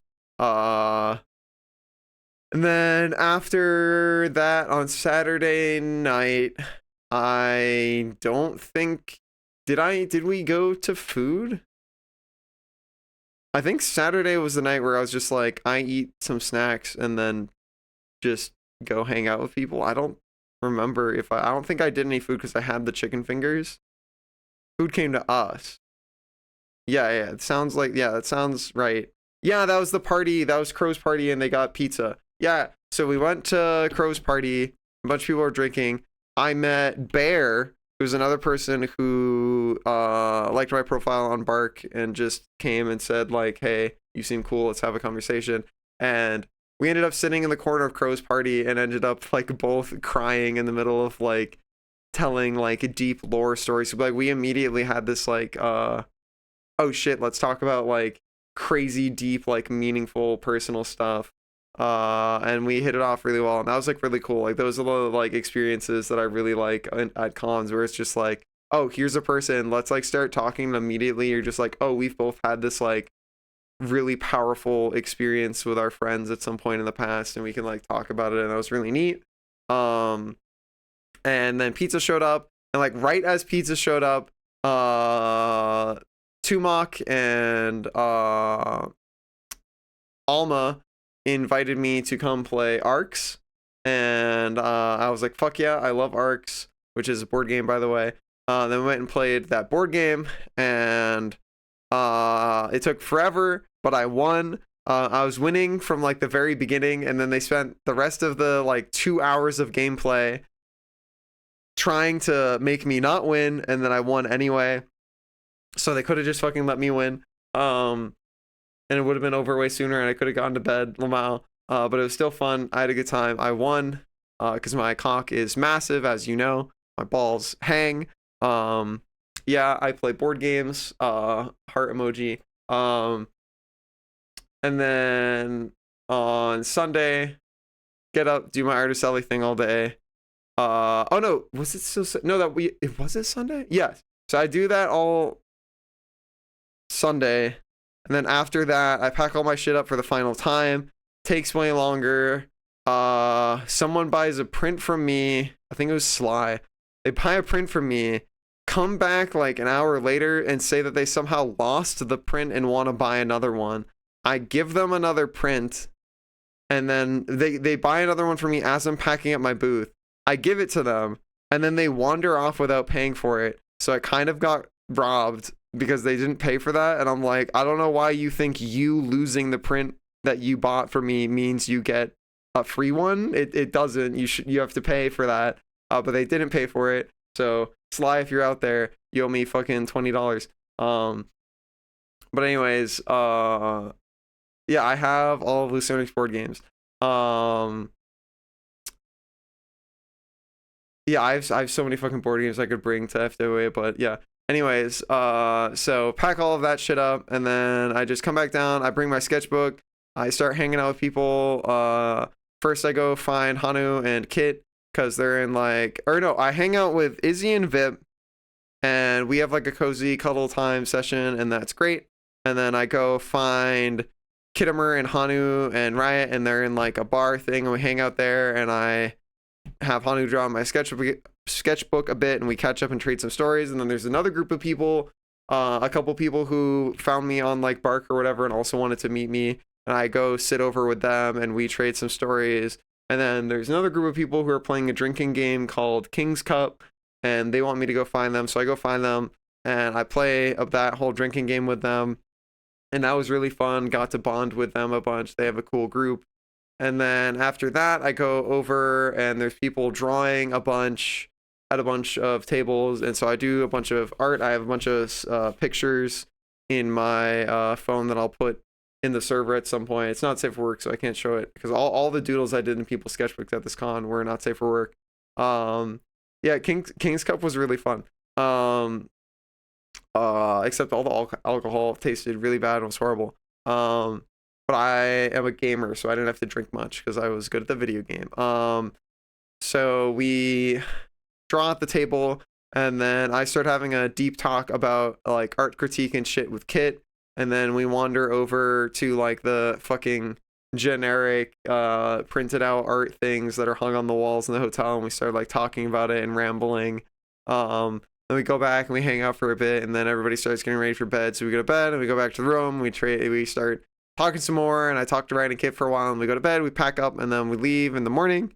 And I'm fucking super exhausted because we got like fucking 3 hours of sleep or some bullshit. And then I can't sleep sitting upright, so I can't sleep in the Uber on the way there. I can't sleep on the plane. I'm super tired. The Uber ride home when we get off the plane takes fucking forever because we get off the plane directly into fucking Boston rush hour traffic. Takes us forever to get home. I'm like passing out for like 15 seconds at a time in the Uber on the way home. We get home. I dump all of my shit on the fucking floor. I eat fucking several handfuls of trail mix.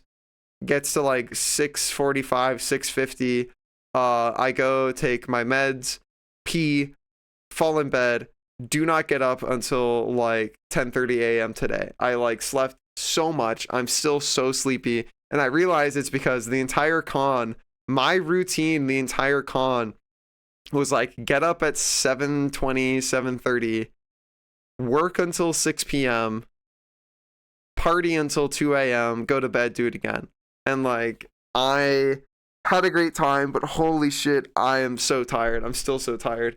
I'm really looking forward to FWA in a few weeks because I'm only going to be working one day, and I'm going to organize a party, and I'm looking forward to hosting that party and getting to like actually do plans that are Gar's plans, because whenever I'm running my Artist Alley booth, I don't really get to make plans. I have to get pulled into other people's plans, which is fine for some things, but I really like being able to be the arbiter of like, here's a thing that I scheduled and put together, and like I know what's going on with it.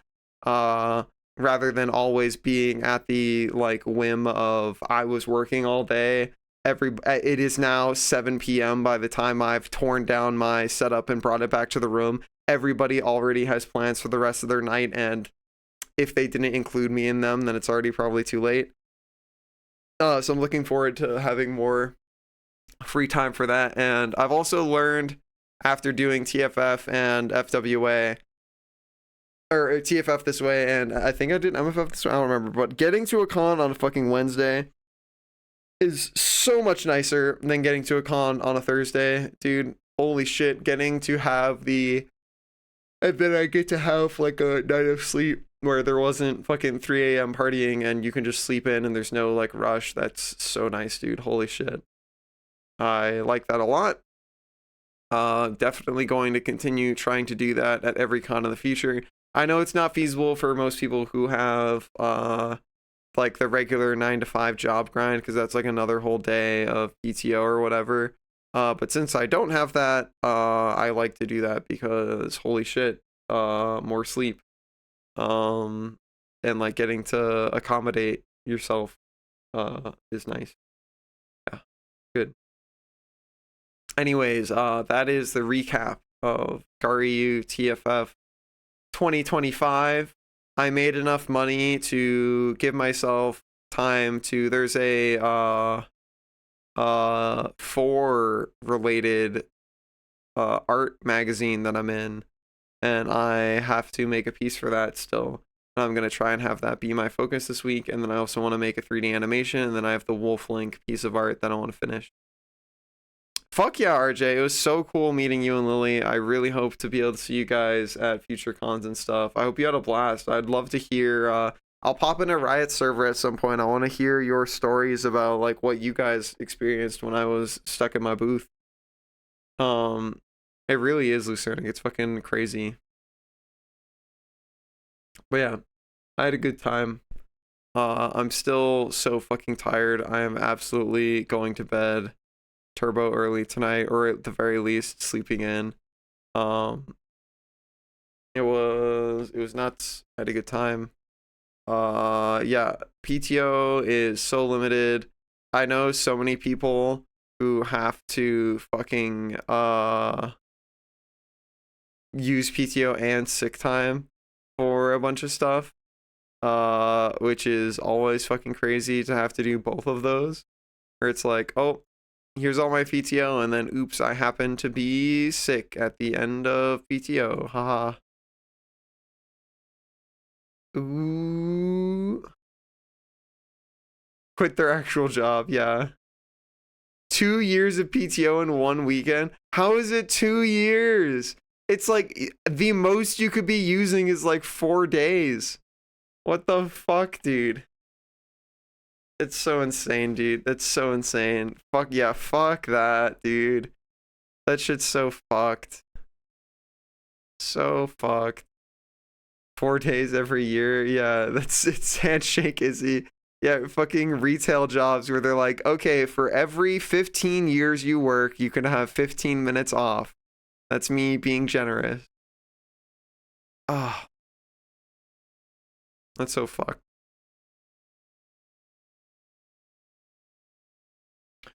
All right. Hi, Sippy. 2 hours every 52 hours. Aug. Aug. Aug. Yeah, that's horrible. Lucernic, you're here. Does that mean I can play Disco Elysium a bit? Can I do that? Okay, can I do that for a bit? Okay. Sorry to the people in chat who will now be forced to be banished because they don't want to be spoiled, but keep me open in a tab, muted, smile.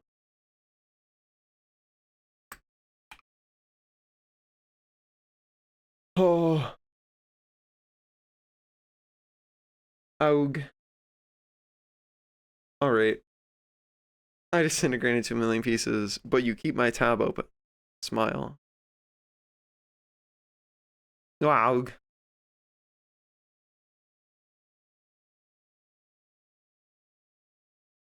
Alright. We learn more things about stuff and things. Oh.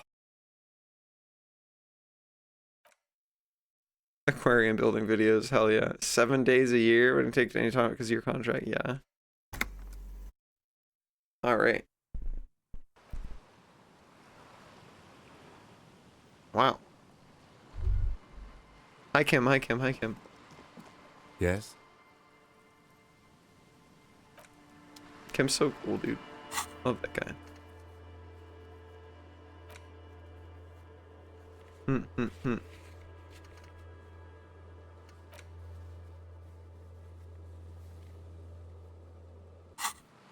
Okay. Scanning. Hardcore. Yeah. We're very hardcore. Heart emoji Kaj.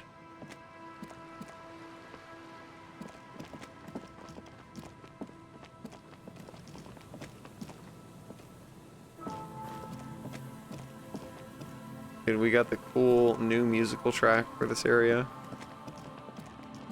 It's nuts.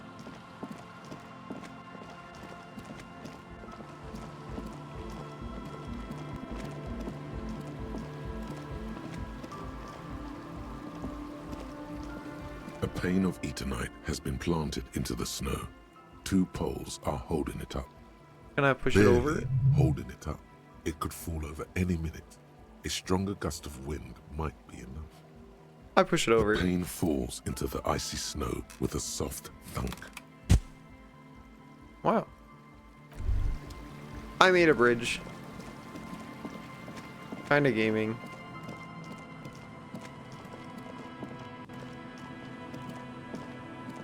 Heavy wooden doors, more than twice your height, stand shut in front of you. The rectangular sea-worn ornamentation appears in stark contrast to the padlock, carelessly drilled into the wood. You're calling them Taj now? The Taj Mahal tiger? Get home safe, Izzy. Heart emoji, heart emoji. The carving on the door is block-like and angular, like the church itself.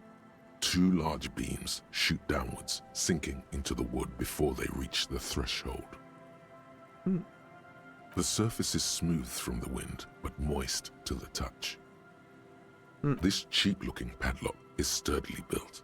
It shackles together a hasp and a staple screwed into the wooden door. The lock is adorned with a yellow sticker. Ooh. It'll be easier to break the staple than the lock. Also, that sticker is interesting, somehow. You see a yellow circle with 2 X's and a big curve below them that looks like a mouth. You're pretty sure you haven't seen it before, but what the symbol depicts is clear enough. A smiling dead guy.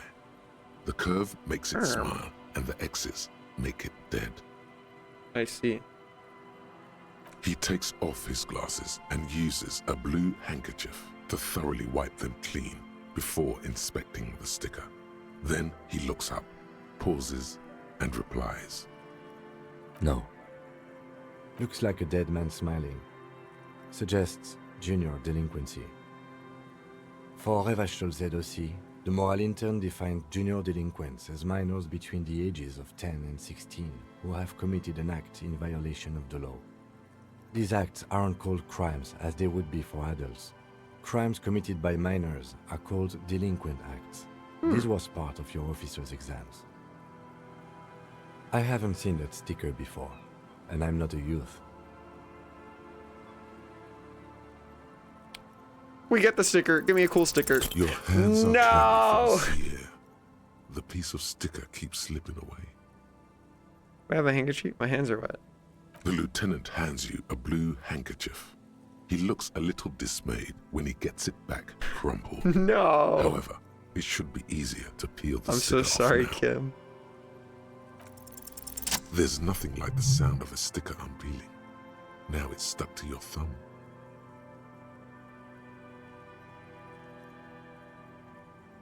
Where it belongs. Looks like today was a gold Style your star day. paperwork. Hell yeah.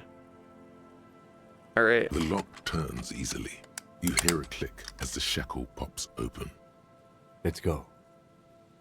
As you do, you hear the echo of the doomed commercial area. Its black holes and dusty machines. Then the feeling passes. A great whoosh of air rushes into the dark innards of the church, as though rushing to fill a great vacuum. In the heart of the city. Damn. Scary. Whoa.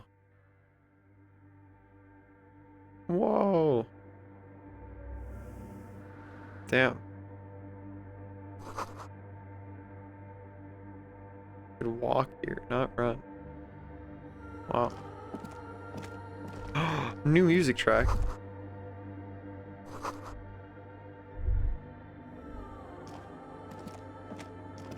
Wow.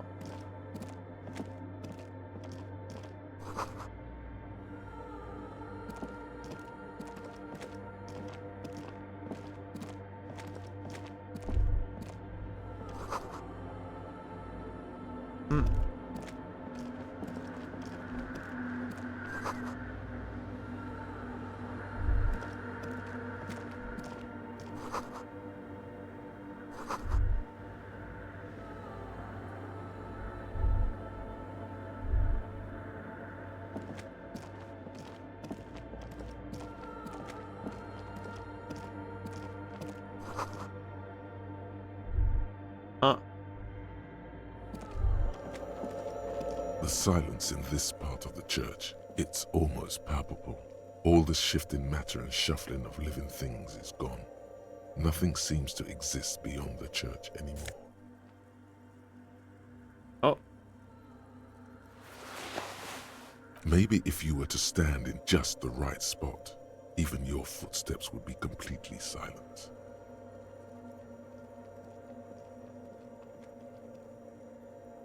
And then it's gone. Almost all of it, but for the faintest of hums. You can hardly hear your own breathing. Yell as loud as you can. Stop if you're gonna clap your hands. Yell as Your voice is barely audible. Not a howl, but the softest of whimpers. Damn. You produce a few muffled thumps, after which the silence feels even more total, somehow. The lieutenant points to his ears and shakes his head. Then he leans closer. Can you hear anything? Almost nothing is beginning to worry me. The church just has strange acoustics, some engineering trick. His detached tone conceals how uncomfortable he is. Something odd is happening around us. The lieutenant doesn't reply, but you can sense him tense up next to you. The orderly rows of ceiling panels become barely visible, then disappear completely in the darkness of the tower overhead. We roll the dice. No, I'm stupid. I can't see things. Hi, Lucy. Damn it.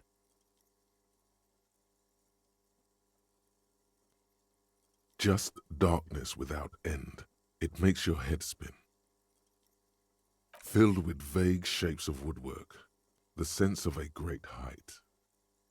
Thanks. It's like you see your own face reflected back at you in the vanishing geometry. A strange, alien image that's supposed to be you. Hi, Lucy. There's nothing. You're dizzy and disoriented as you see dark and more dark rising. Officer, what are you looking at? Oh. It's the crab man. You see something hanging from the rafters, looking straight at you with dark eyes. Maybe it's possible to talk to it. Hey, man. Is that a man? Looks more like part of the carpentry of the building came alive and is now studying you intently. The crab man. The man leaned forward a little, fixing you with a steady, unreadable gaze, then speaks. Habitual alcohol use has made you into a scared little pussy, Holmes. But don't worry, everything's gonna be all right. You come to the right place. He's right, though. Here you can receive the mother's love. And when you're ready, she will take your hand and lift you out of the despair at the bottom of that bottle. This man is obviously a habitual narcotics user. Do we really need to question him? I'm put off by this religious stuff, he thinks. And maybe the ceiling climbing, too. It's all very hard to square with the lieutenant's own view of reality. Hey, and what was that about the bottle again? You haven't even drank that much lately. Lay off it already. Shish. Yeah. Está No crudo, problem. güey. I see deep inside you. He called me Your wait. body and your spirit are suffering greatly from overindulgence. And you don't even know it. Oh, I'm very in touch with my own stuff. Not all of it. I was like you once. You don't know all the havoc El Vino is wrecking on your mind and your spirit. Necesita parar, homie. Damn. You know, actually, since we're here, you may want to pay attention to what the ceiling climber is saying. It's true.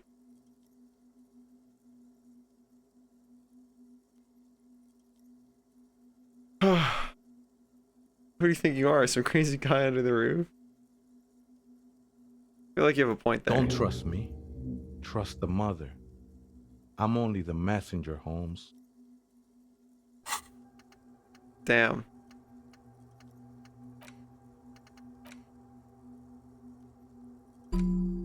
Time to internalize the wasteland of reality, dude.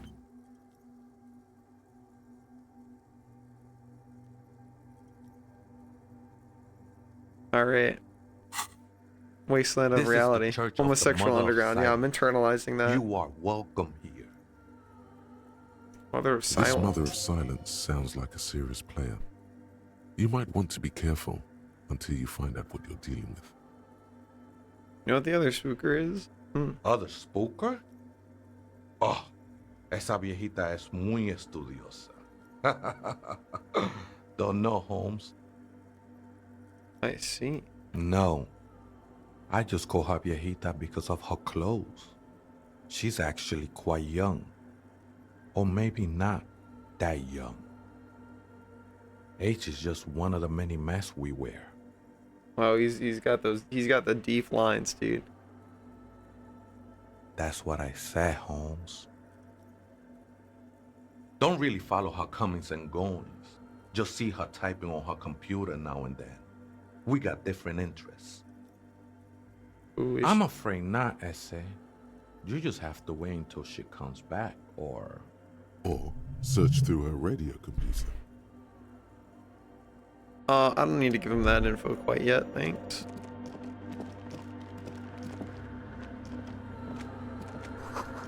By the way he speaks. Yeah.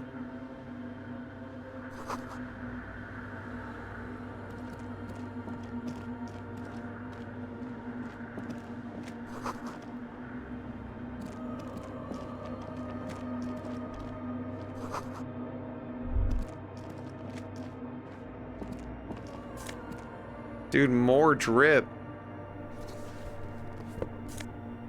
And money. We're so looted up.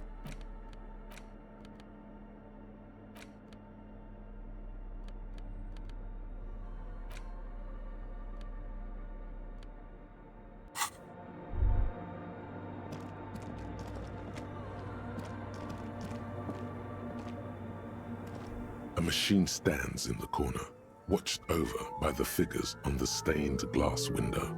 It's turned on and quivering with soft electricity. Sounds like loud electricity. Another radio computer. And this time it's already turned on. These machines sometimes harbor traps, he thinks.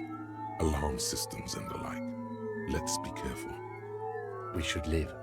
I doubt this place bears any connection to the case. Let's You investigate. see fluorescent play and print buttons on the keyboard. A hatch connected to the central compartment is wide open. The lieutenant says nothing. You see the machine's glowing frame reflected back from his diamond-shaped glasses. You're free to proceed. Behind the hatch sits a cube-like crisscross of filaments, smoldering in the dark like fireflies. Silver tape on the side says, in black marker, log, February to March. Another filament memory. Press play to talk with the repeater. The speaker comes to life. Static seeps through the machine's planar magnetic driver. An old lady greets you. Her voice sounds 100 years old. Good afternoon. Fortress accident on Saint-Brune. This is the East Insulindian Repeater Station 1. Please repeat. Is this the personal log? It's the same old woman you spoke with through the radio computer in the doomed commercial area. Good. Please repeat the password. Let's look around. There's no use trying to guess the answer. Maybe he knows something. Received. I will Fortress accident. Goodbye. The machine's Okay. keyboard. Hey man, do you know the password for the game? Buddy? oh, hey, wait. There's coffee in the back. Too many times, essay. You need it for something.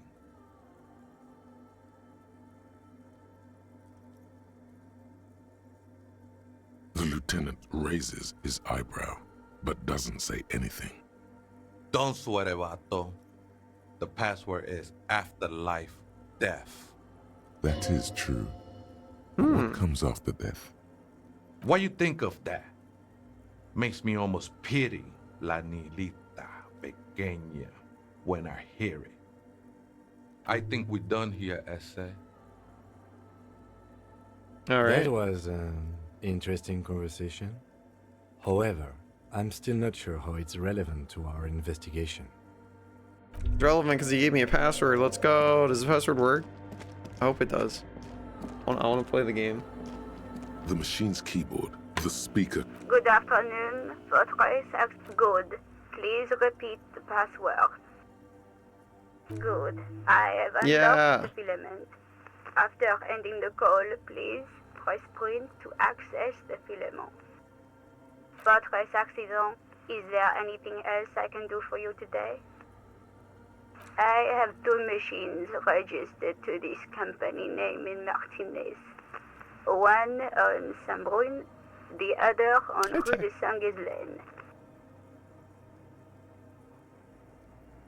I see. Saint-Brune, that's the church. And Rue de Saint-Ghislaine, that's the doomed commercial area. Anything else I can help you with? Yes, I am alive. I am 74 years old and my Catch you name later, is Lucy. Yvonne. Now please repeat. Is this the personal log? She repeats passwords. Programming people are paranoid.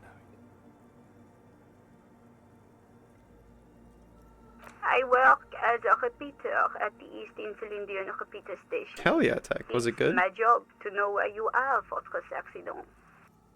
As for me, well, I am sitting in my cubicle, surrounded by a wall of radios. Doesn't it get lonely?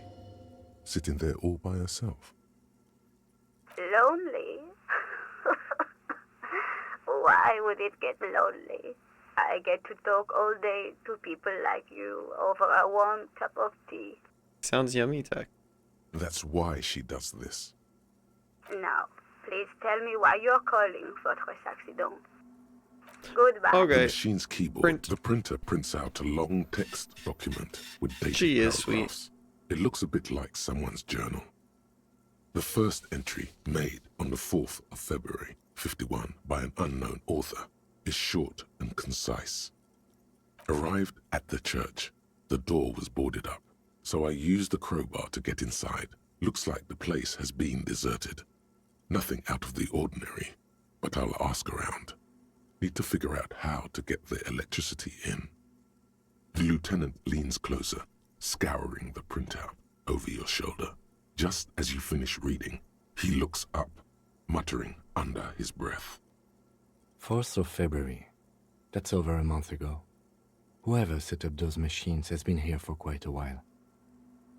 Our case? No, I don't think so. It must be some local eccentric. 6th of February, 51. Had a little chat with the local fishermen. Said I shouldn't go near that place, that the church was spooky and ridden with narcotics. It's a little spooky, all right. Still haven't figured out the electricity. See? Even one of the spookers themselves says it's unnerving. 7th of February, 51. Finally got the electricity in. Next on the agenda, a new antenna. I'm thinking ESCA series, something advanced. Why would anyone need any of this equipment here? 8th of February, 51. Bought the antenna, had some problems setting it up. Called Simo for help. Heard the others are back to making art. Drinking somewhere out of town. Sulislav started a rock Kittimer band makes again. a lot of art. Lexi has been seen asking money from strangers. But at least the artists have their act together. They're qualified labor. They can get work anywhere. Graphic design, ads. The programmers are doing fine too. I mean, they're programmers. The writers, though, they're fucked. I just Sad. have to find out what caused that data loss and be done with it. Still don't understand how it managed to wipe out the backup, when the backup wasn't even connected to the front. I know. Everyone thinks it's impossible. They say I must be lying.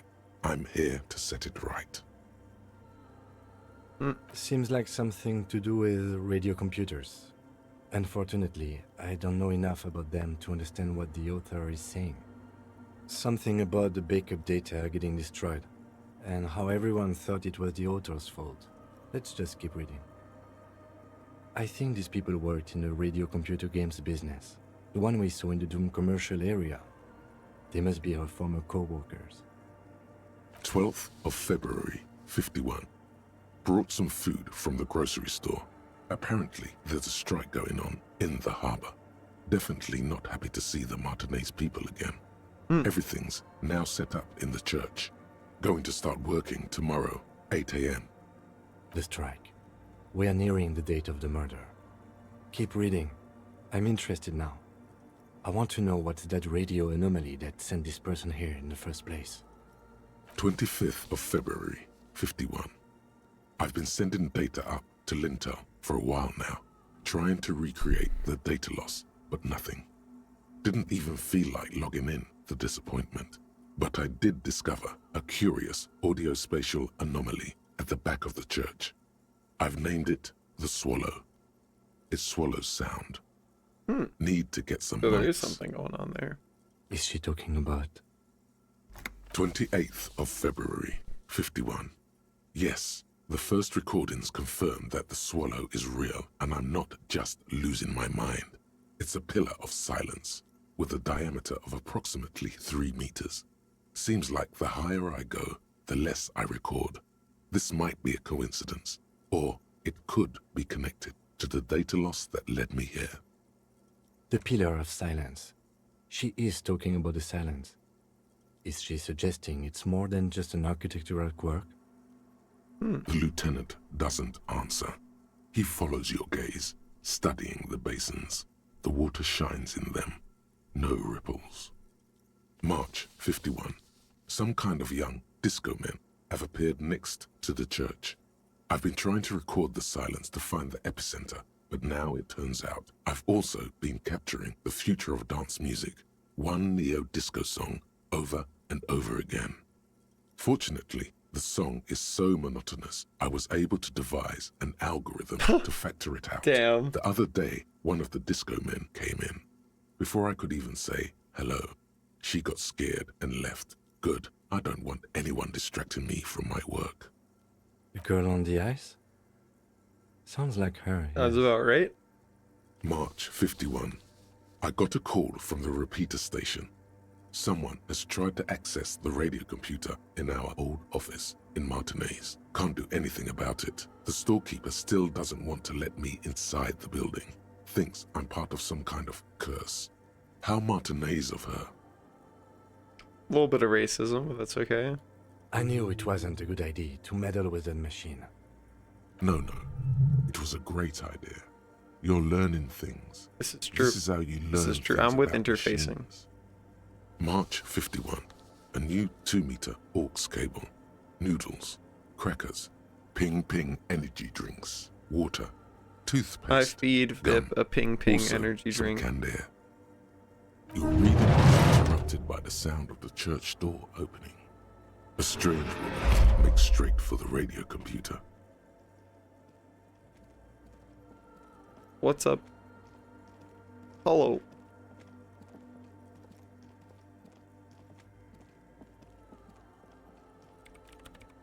Breaking into my radio computer, I see.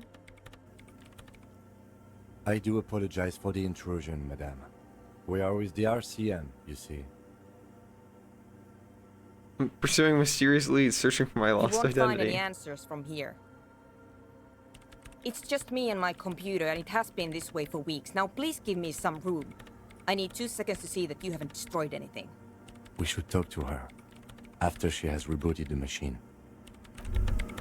Okay, I'm gonna examine stuff then. In white, silver, and apricot faience, the young mother of humanism stands above you. A crack runs across her body. She is impossibly tall, oval-faced and sad. A dark and radiant majesty. This is her innocence, Dolores Day. Cradled in her arms are a pair of glowing lungs, clearly visible from underneath her flowing dress. You should kneel. No. Cold wind I kneel seeps for no in one. from the crack in the glass. Snowdrifts cover the floorboards at your feet. No Above, gods, no you kings. feel her multicolored eyes on you, inspecting you, You can inspect me all as you if want. under a microscope. No, I am not your As bug. that bitter thought passes through your head, the lieutenant draws an X-shaped cross from shoulder to shoulder with 3 fingers. I'm not doing the Good cross call. either. She left us all in the shits. Don't give her a single thing. Just stand there in the apricot-colored light of the window, secretly grinding your teeth.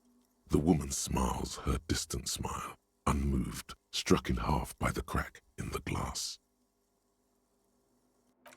Alright, so we got visual calculus stuff. Do I have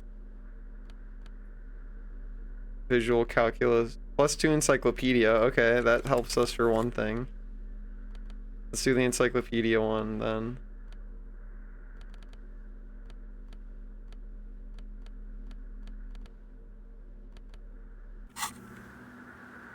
The mother of humanism stands above you. Despite the Yeah. damage you've done to yourself, the title appears lodged in your hippocampus. This is her innocence, Dolores Day. The innocence of humanism, internationalism, and the welfare state. Perhaps the most famous human being ever to have lived. No amount of Commodore Red can wipe her sad smile from your brain thing. It has survived the deluge and haunts you still, and will haunt you forever as it haunts all men. The highest category of historic individual, an embodiment of the world spirit. More, an innocence is elected to office by the founding party, a precedent that has taken place a mere 6 times in the entirety of history. The legal system of the Real Belt is built to accommodate innocent rule should it coincide with our time. An innocence is infallible. The decisions made by one are not decisions. They are inevitabilities.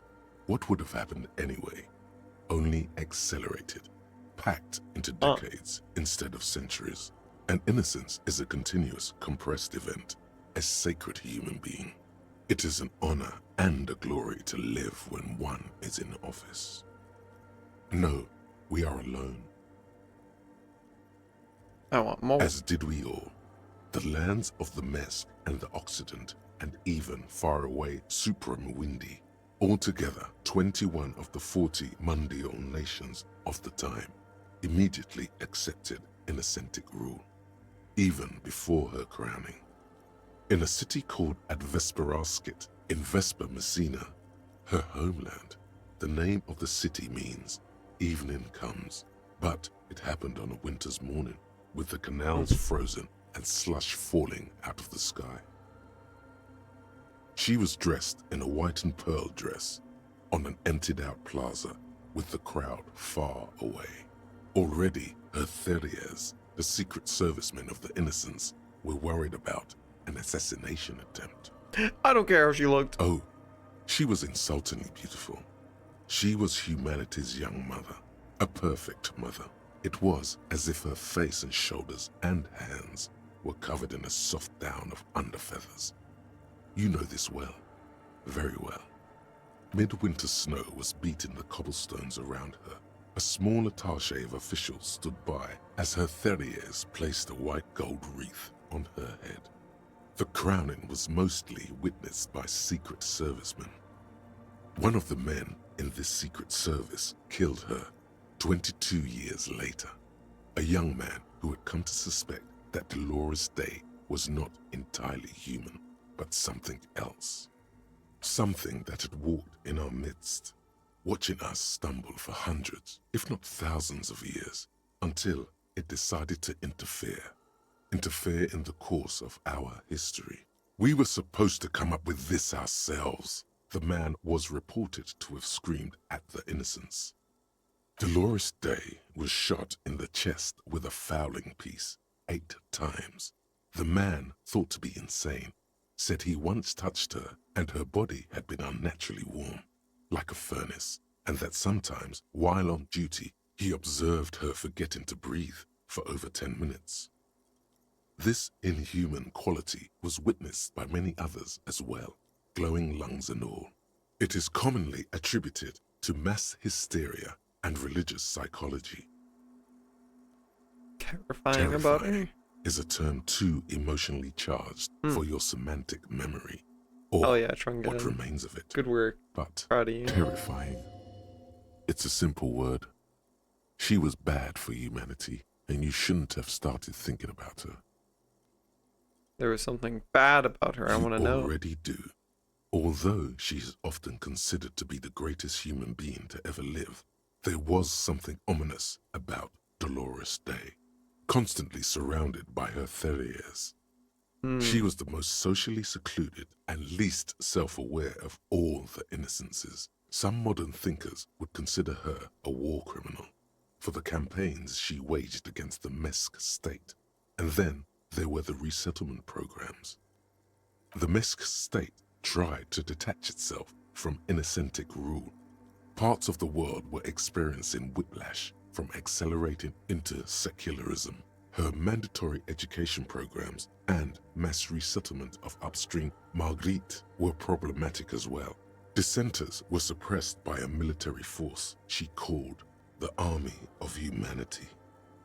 She adored chess, yes, but also military war games. Dolores Day often holds a tiny tin soldier between her index finger and thumb in icons such as this. She was also blonde, the blondest woman you have ever seen, with green eyes the color of the Pacentic, mare interregnum. Little is known of her Marchese husband. It's as if he vanished from history after completing his role, which was to introduce Dolores Day to court. In conclusion, yes, there is something lonely, paranoid, and even terrifying that people seldom mention, but feel when they think of her. Lieutenant Yefrater, you've stood there for over 5 minutes. What are you thinking of, if I may ask?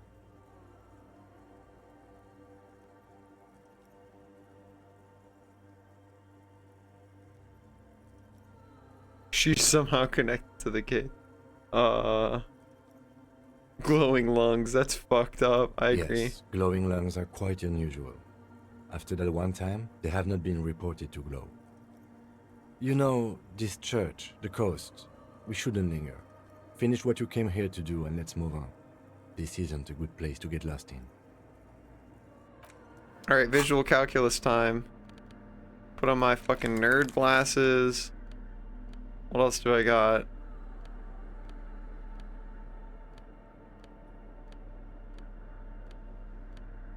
I think that's probably it.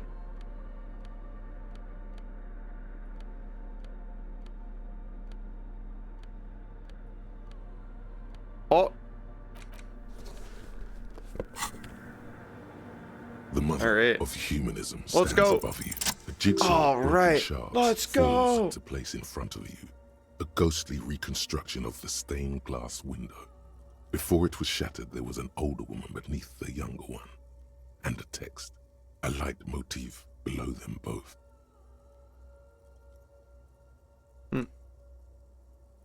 Unknown. damn. A motor carriage, a gunshot, someone falling into it, or maybe just hooligans looking for something to break. Where's Aya? What's up? Hello. The escutcheon on her throne says, Irene the Navigator. She is depicted as an older woman wearing thick-rimmed eyeglasses, holding a golden Reichsapfel in one hand and a scepter in the other. This is the queen her innocence day advised. Above, she herself is whole. Small figures of wise men, common men, worshippers walk up the stairs to stand at her feet. Secret servicemen, 30 years, stand in a row I guarding think her. that, yeah, I'm having a fun time It with must this have one, taken making years progress to produce slowly. this work in all its dizzying detail. Below both women, in luminous black letters, Après la vie, mort. Après la mort, la vie de nouveau. And then along the left side, Après le monde, la gré. Après le gré, le monde de nouveau. Death, life again. After the world, the pale. After the pale, the world again. This exaltation is common in Dolorian sacralism. In the early years, it was even incorporated as the RCM slogan. No more, however. Why? It was deemed subservient to use a strongly moral intern-related motto. We already suspected of bootlicking. The sentence was also seen as too feminine. It was a macho thing. Justice, union, prudence, and force. Oh! Oh, you could just say a slur? What the fuck? Cool. Ice cool. Ice cool. I want to fucking save that line. Kim saying ice cool. Hell yeah, Kim. The mother of humanism towers above.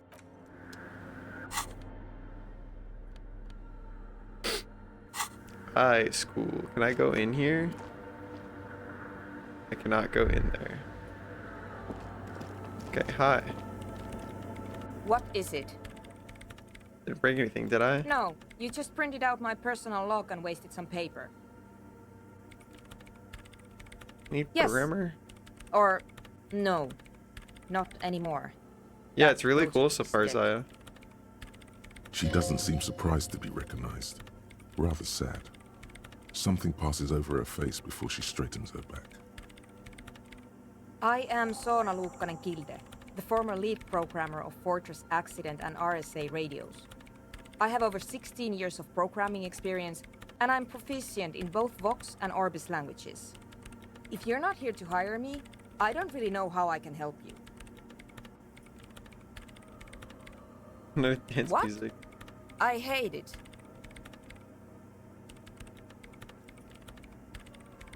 Maybe I'd have to be on drugs to get it, but to a sober mind it just sounds like uninspired rug whipping. No idea what it has to do with either dancing or music. How do you feel about a club, though? This is about those speed freaks in the tent, isn't it? I've got some news for you. It's not a nightclub they want to build here. Take a guess, why don't you?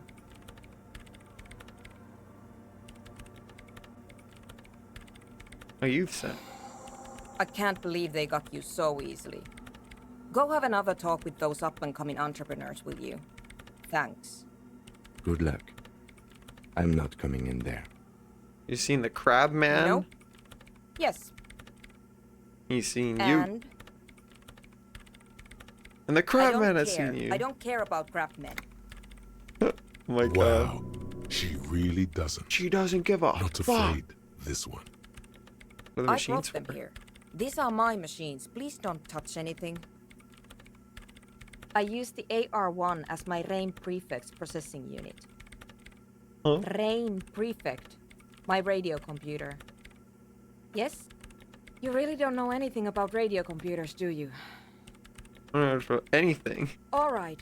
Well, all radio computers perform operations up on air. So in order to gain more processing power, you need to invest in a good antenna. What's on air? On the front, the unified front of radio waves, licensed and controlled by Lintel in the East Insulindic region. It's all around us. That's what on air means. I see. I guess it is. So far I've been quite satisfied with it. Martinez is an unstable region with bad coverage and the operation has been surprisingly stable. But it's not the cheapest one on the market. So I wouldn't recommend it for your regular red tape operations. Fraser 1000 is a foolproof line for Yeah, I civilians. agree. This is cool. Anyway, you should do some research before you decide to buy anything. Ask around, compare the prices. There are many milieux dedicated to that sort of thing. She liked telling you this. It calmed her nerves. What are you doing with it? I'm working. The machine seems almost alien with its pulsing core. The light casts in her face in a strange shadow. Could you just shh for a moment? Or get to the point. I really need to focus on something. They are connected to my RAIN prefect. Whatever you do, just please don't move them, okay? Thanks. Great. What are you doing in an abandoned church? You really like those questions, don't you? Yeah. I'm conducting scientific research here. You can't throw me out. I'm looking for the location of a 2mm hole in the world. She's looking for a disruption in the radio waves. That's what her personal log said. The lieutenant raises his brows, but The whole doesn't say connected anything. to the data loss? Yes, that's what led me here. But I suspect it might be something a bit more complicated than that. All in the world? What does that mean? Exactly. What does it mean? Up to now, it has been impossible to say what it is because it's impossible to measure nothing. What do you think it is? What qualities does nothing have? How do you measure something that does not exist? That's a little above your pay grade at the moment. We're living in a hole that has holes in I it. don't know. Are we? That's what I'm trying to figure out here. But how do I figure it out? I can't even understand how we're talking about something that doesn't exist. You measure it by its surroundings, by that which does exist, which is what I've been trying to do. I've tried using hydro transducers to record the silence, to find out where it begins. But honestly, it's not progressing very well. But does it have anything to do with necroplasmic life forms? Ghosts, in everyday parlance. Anything to do with ghosts? Ghosts? No, I don't think so. I don't believe in ghosts. What about supernatural entity? I don't believe in them either. What not many know is necroplasma exists. Great. What are we talking about? And why? Assert that I believe in ghosts. Somewhere underneath those roof beams, I assume. Only a faint crisscross of rafters can be made out from the dark, most of the tower disappearing into the shade. Strange things may flourish in the dark. There's this place at the back of the church, a place where all audible vibrations seem to decease. I've named it the Swallow, and the higher you go, the less you record. The Pillar of Silence? Are you sure it's not just an architectural quirk? Maybe, but it's oddly close to the physical coordinates of the data loss that led me to this place. This is where the crab man lives. I know. I don't think the crab man No, might be responsible. Yeah. She sounds mildly annoyed by this line of questioning, her hands typing hundreds of commands into the machine. Why is the Because it's research not just going trial well? and error, trying to locate the Swallow, the exact point in space. And I don't have a... You know what? It would be really helpful if you could just stop talking and let me work. Great. Thanks. Well.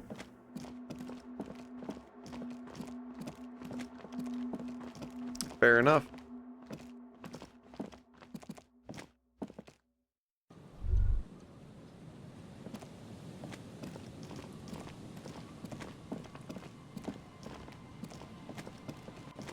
Interesting.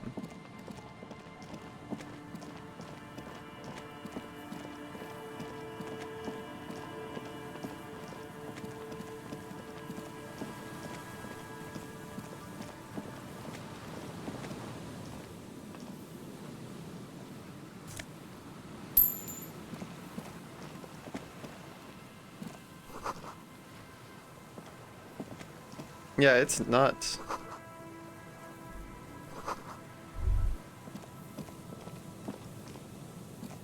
Oh, I want to go in here now. An old door, worn by elements, guards the depot. The wind has blown a sand dune in front of it. The door hasn't been opened in a long while. You see a handle. It's military. A service depot of some sort. Probably something that is no longer there. Alright, nat 12. You rattle the Sad. handle a bit, then push on the door with all your weight. It does not budge. Not only is it locked, it's also jammed shut. How do we get in there? We don't get in there. We get in, like, everywhere. Frankly, you're just going to have to accept the fact that you can't get in through every single door. No. We've gotten into every door thus far. That's what we do. We open doors. We're cops. That's our perk. Even Everard knew that's a part of our MO. It's not who I am. Who we are. Yeah, I understand you. I like opening doors as much as the next guy. But this one is simply beyond repair, and we don't have the resources needed to open it. Relax. No one's hiding in there. If we can't open it, others can't either. And thus they can't get in. Fuck you, door. I'll be back. You can't escape me for long, door. Dude, more clothes. Sick.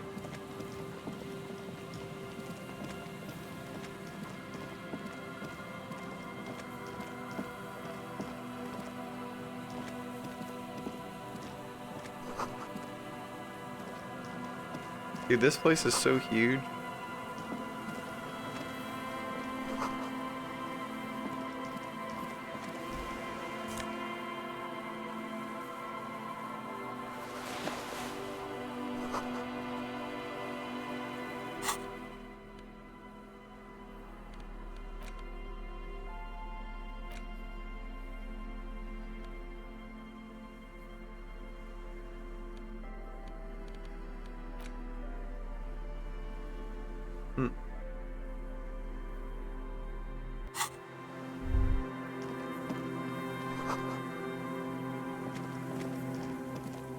Wow.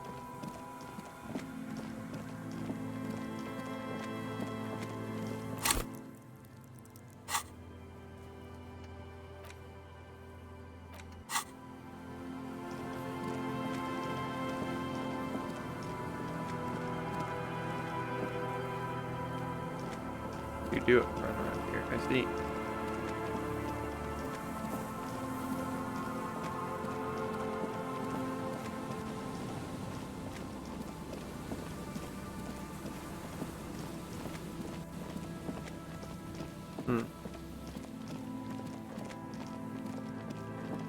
I wonder if we can get her crowbar. It says she used a crowbar to open a thing. I don't know how we would get it from her though. She did not seem to give a shit about talking to us much at all.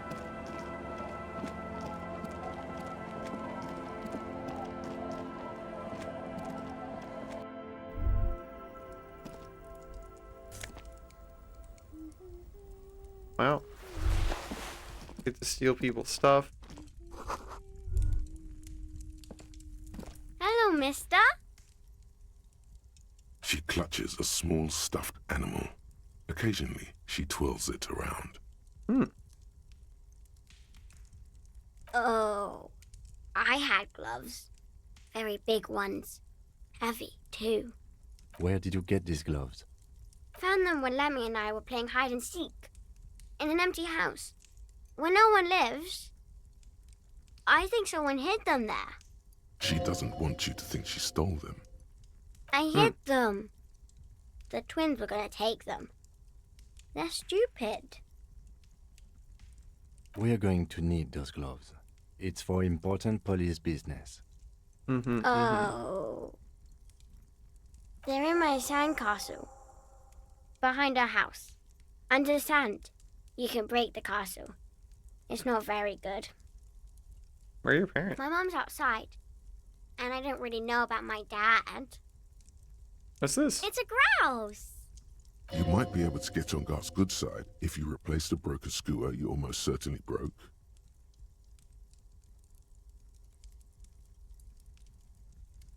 What's it for? I don't know. Okay. She twirls the furry doll around in the air, giggling happily. It's Lammy. He's my friend. Sort of. Like... Lambie is a stuffed lamb that, admittedly, has seen better days. One of the eye buttons is missing, and the fur is tattered. Can I get a in quest to several help parts. repair Lambie? That'd be cute. Lammy usually doesn't like strangers. But you're also fuzzy, like This Lammy. is true. Bye! If I get a button in my inventory, coming back. Alright, sandcastle.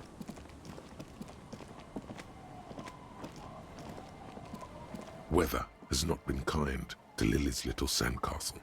The once mighty towers are quickly eroding away.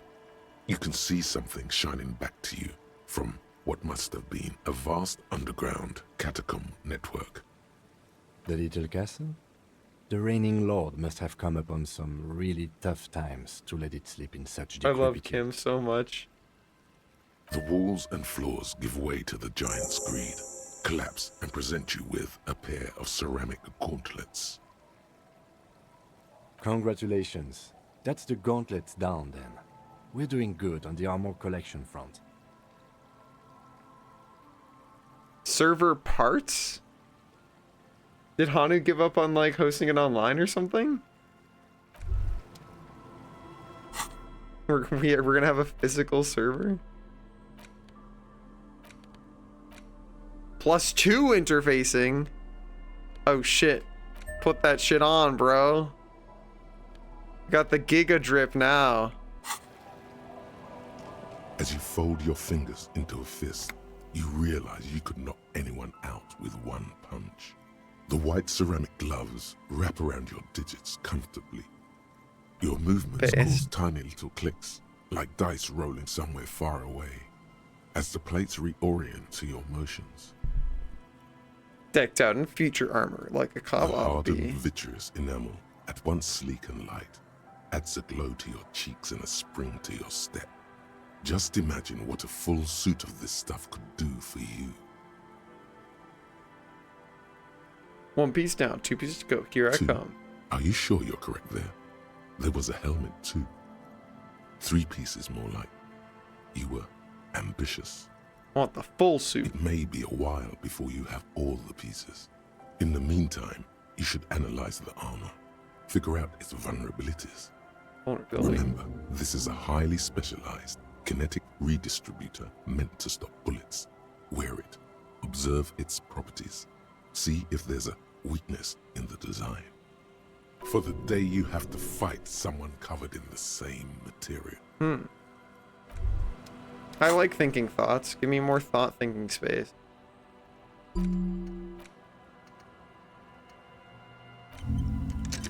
Alright. Leveled up my thought thinking. I can think thoughts better.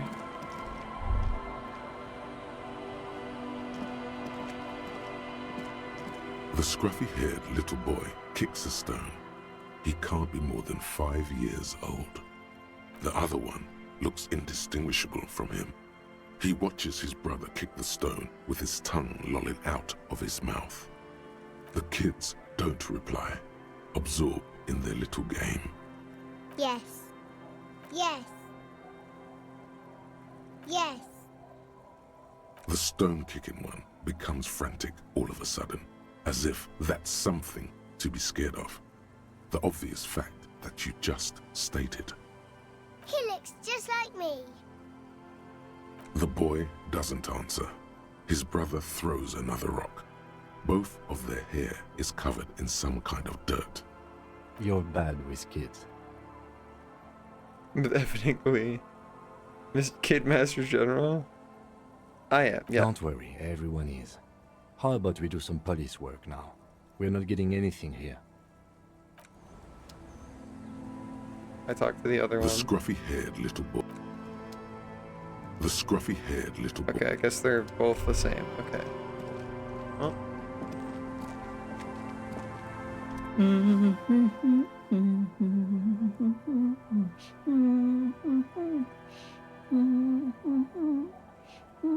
Welcome to the fishing village.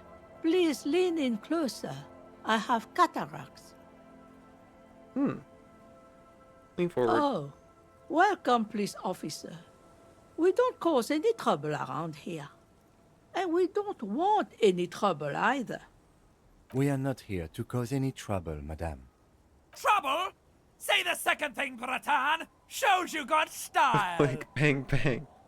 Don't cause any trouble. Of course. Last time we saw you around here was 12 years ago. You also came to take care of trouble then. Wish you did. But still, in Martinez, you're considered an ill omen. Been here No, before? not you personally. I meant the RCM. Some of the men I got see. into a fight. One of them killed another, locked himself in that woodshed over there. He was brooding, needed some help opening the door. You got it open for him and took him to think about what he'd done in a more secluded place, somewhere more quiet. She says it as if he was on some kind of spiritual retreat. What kind of Oh, ill the omen? usual. Dark tidings. Black hound. That's you, all right. A black hound licking your own heels. Why hasn't anyone told me that? Maybe they are afraid. Because you're an ill omen. But you're still welcome here. As long as men with guns aren't chasing you. And maybe even then. Because that's the kind of fishing village we've built. I'm sorry there's not a lot of room to park the motor carriage. And not a lot of houses. Or a lot of people. My kids are long gone. Searching for treasure. So are others. Ah, look at me ramble on. What brings you to us?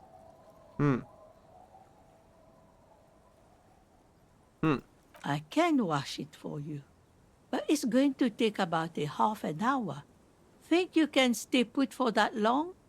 I could use a breather. It's been another track and field day. Yeah. Well, hand it over then, and I'll see what I can do. Must say, I'm proud of this one. It's Yes. pretty nice underneath all that filth. I hope you'll have an easier life in your hands. Hell yeah. Not much. There's the abandoned church, the DeLorean Church of Humanity. It's been there since before my time, even. Some things just don't fly, officer. Look around. Who'd go to church here? They built it 300 years ago. Must have been nicer then. So, they don't hold services there anymore? The Ecclesiastes? No, we've tried, but things just keep happening. Crime, accidents, other things. Oh, The place never stays open. It's a pity. It used to be such a nice church. She's not telling you all she knows. Keep her talking. Before you get to the church, there's some ruins, an apartment complex, or some kind of electrical plant. Run-down bunch of houses, empty.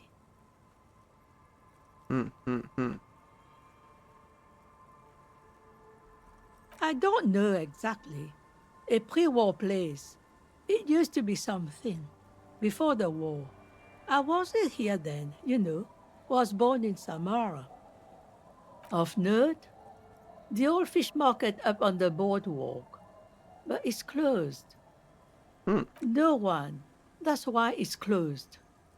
It was once a bustling place, back when I was young, and so was everyone else. Now, what catch we do bring in goes straight into a lorry for the Delta or somewhere else.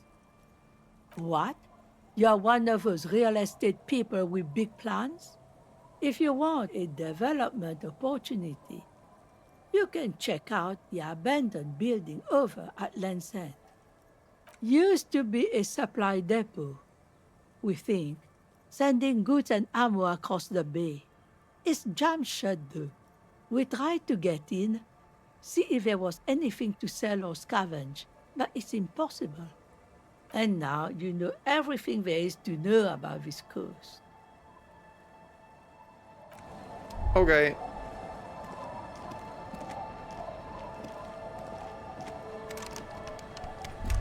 Door is locked.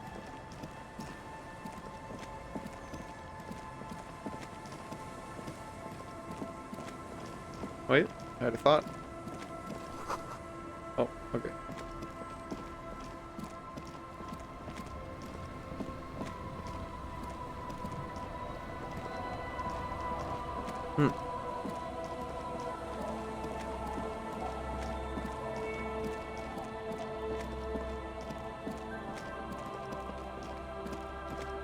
Place is fucking huge.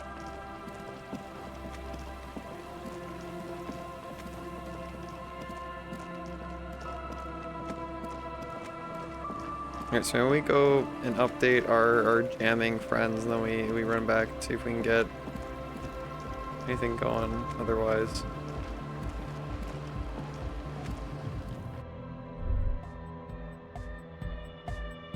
Hi again. So, how are things going? Alright, we put on our best logic clothes and try that.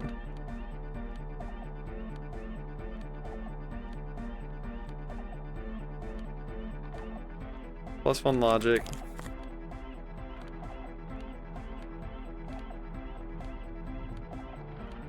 +2 logic.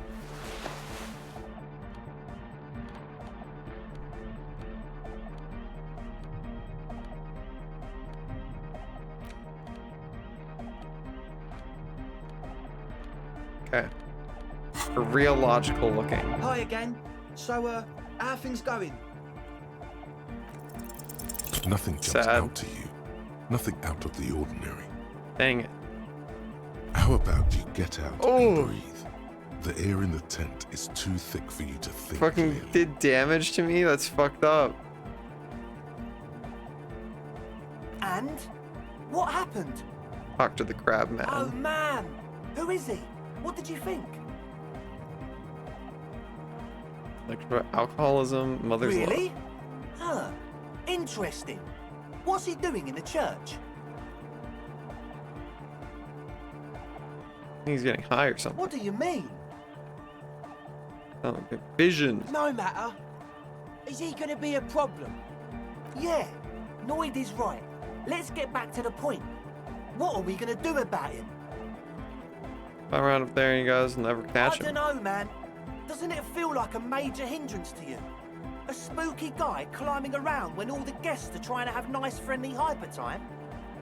Doesn't give a I damn. guess it's not a massive problem, now that I think of it. Everyone is welcome to dance till the morning light. Yeah! I love Egghead. Maybe. I guess we'll figure something out.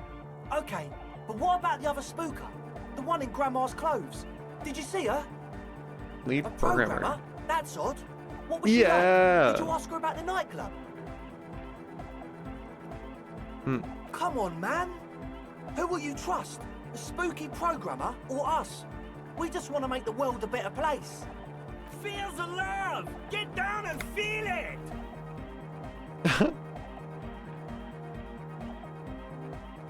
I'm really feeling it You'll at get all. there, believe me. When we've got our gear set up, things will be flowing and pumping. Anyway, now that it's settled, how did she seem? I mean, disposition-wise, about the dance club idea. Ja oder nein? Rocking it or dropping it? What a pity! That's my favourite thing in the world! And she doesn't like it at all! A shame. Damn. What can we do now? Do you see a way out of this jam? And into a laser-lit future of dance and unity? Unity! Dance! Unity! And you can't just evict her? Come up with a different Look solution. at you, Honour Man! No, Noid. He's right. Maybe we've approached it the wrong way after all. I'm sure there's a workaround. We can make a deal not to bother her. If that's okay with her, we only want to get in the church and spread the joy and ecstasy of music. The lines in the dark exist! Coexist! This Coexist. crabman seems like an advanced being. He's hard. He'll understand. Yeah, he can do his climbing thing in the tower. And the programmer, does she like anodic dance music? She gets down. Wonderful! If coexisting fails, you can always muscle her out, right? If it's all okay with you, what do you think? Who's throwing her out when trying convincing her? Excellent! Good luck, my friend. We try again. A number of things Let's don't go. add up. Let's take a look. How about gather around, kids? Things don't add up. What things? He senses something is wrong.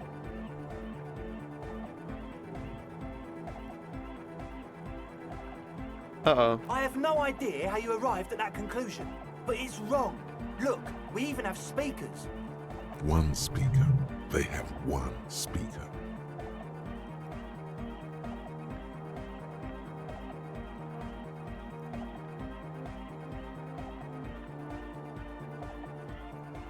What do you know about spinning tape? Nothing. He said it was for his nose. What more do you want? Did he lose What his do you friend? mean, friend? Only have one. It's a one-speaker system. It's monodynamic. You wouldn't know the first thing about sound reproduction in anodic music. Other speaker. And of all cellular-based life, what's your point, Lawbringer? No shit.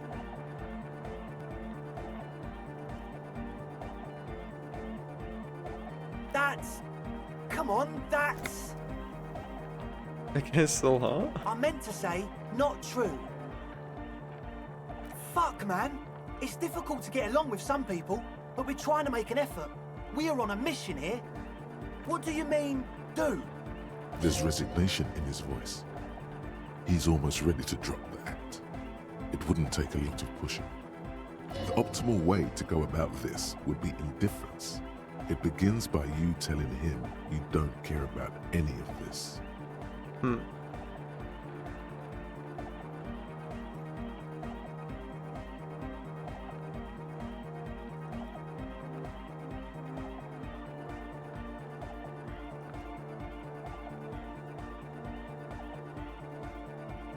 What do you mean by lenient? Haven't you heard I'm the dirtiest cop this side of the river? Yeah. He thinks for a moment, then opens his mouth, but closes it again. Then finally raises his hands. Things are just way too hard for an entrepreneur in this city. It's not like we're not going to turn the church into the wickedest club in East Revershoal. Because we are! We totally are! We just got to turn it into a speed lab first. You know, to get our foot in the door. Why'd you need me? Like I told you, spooky arseholes moved in while I was getting all this stuff together. A month ago, the place was empty, and now it's all spooked up. No, man. They're spooky, all right. It's just that they would also probably call the police if we started cooking speed in there. But the sign was way off, too. I couldn't feel the love at all. Sir, you promised you'd be lenient.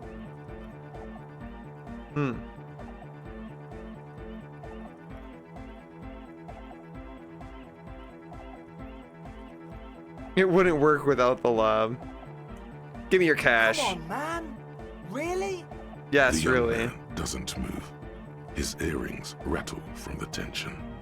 With his jaw clenched, he says, No fucking way. Yes, fucking way. without a word, the other That's smooth right, that's pulls right, a that's red right. Give me your wallet fucking out of money. the toolbox and hands it to you. The disdain is palpable. His eyes pierce you like lightning as he lets go of the wallet. Now give me the We rest. don't have any more money. You robbed us blind. Get lost. I don't want to see you again. Please. There needs to be a club for Nordic music in there. Everyone hates each other. Everybody hates it here. It's all just drugs and we're slaves and I can't. We are running out of time. He looks almost as old as you. We need a win. I promise this will be a win. We won't cook speed in there. We'll do it clean. We'll do it true. We'll do it sober and real and beautiful. This will be a victory for the light. That speech was beautiful. I think I've changed my mind. Don't evict them. Thank you. The young man gulps like he's trying not to cry. Let's do this clean. No speed lab, just a club for hypnotic music. Yeah! Yeah! Alright, for I knew Egghead. it. It's impossible now. No, Andre, it's harder now. This hard cop has come to show us how much the fish is, and the fish is always so much more. We all know there was never going to be a club for Nordic music with the Speed Lab. Now it has a fighting chance. What's that about a There fish? needs to be a club for Nordic music in there. Needs to. So we won't cook speed in there. We'll do it clean. We'll do it true. We'll do it sober and real and beautiful. Fuck yeah, Egghead. Okay, we'll try to do it without the drugs. We'll do a straight club up in there, spinning the maddest reels and nothing but, I swear to God. Okay, Egg? From here on, it'll be straight all the way. He's a quiet man, mostly communicates through music, and by being a master of ceremonies. It's a master of A ceremonies. host, a declaimer of slogans. He's a performer, gets the people going. I see, I see. How do you communicate with Well, him? He's just kind of here. I don't really know how He's to just here, communicate dude. with him. Are you really talking Yeah, to him? sometimes. When I stumble and find my way into his center, you have to hear a lot of hardcore to the mega first though. The man smiles mysteriously, choosing to let the beat speak for itself. This right here I is get my it. favorite He's thing a puzzle. ever in the history of forever. I think about this. Oh, all yeah. Officer? I think about this all night long. Love I that stay for awake, Egghead. not sleeping, because I I'm see thinking you're here about again. this. Off sign, man. Did I mention getting us into the church would help? A sticker? You mean the yellow one? Can you describe it to me?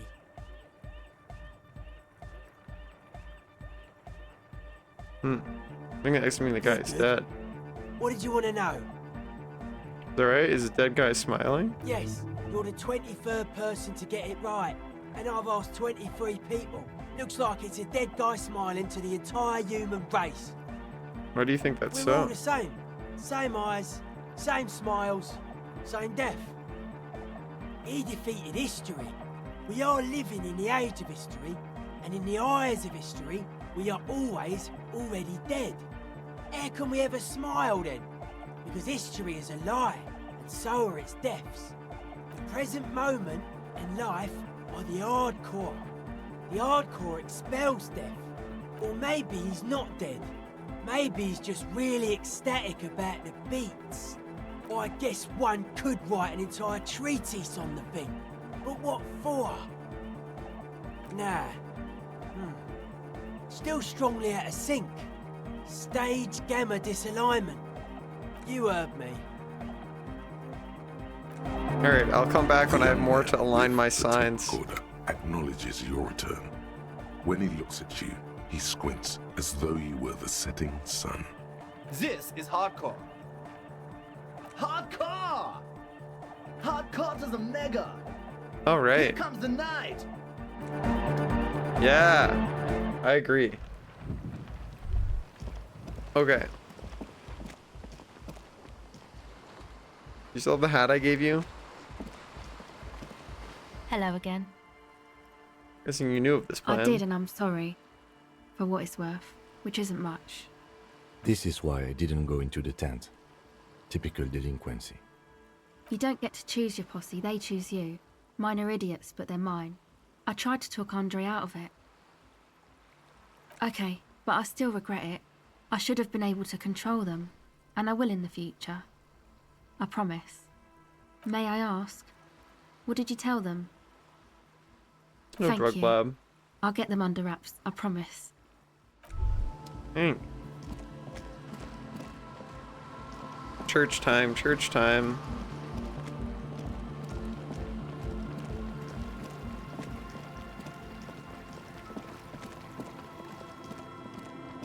Oh, hello. Can we make peace? Can we all be friends in the cool weird church?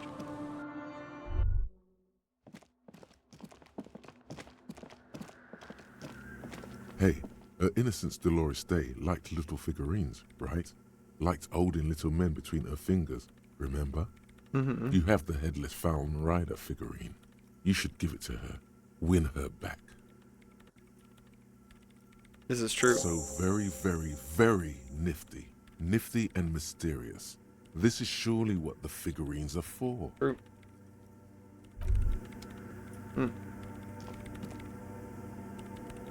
Yes, what is it? Let's make it work. I don't want to make anything work. I don't want to make anything work. Yes, anything. I don't want to make anything work. It's not the anodic dance music that's made her bitter. It's the failure of Fortress Accident. Are you bitter because your radio game project That's failed? right. If we couldn't get our Welkins to happen, I don't want anything to happen. Ever again. There's not a trace of irony in her voice. She means it. Do I have suggestion, Claude? +1 suggestion.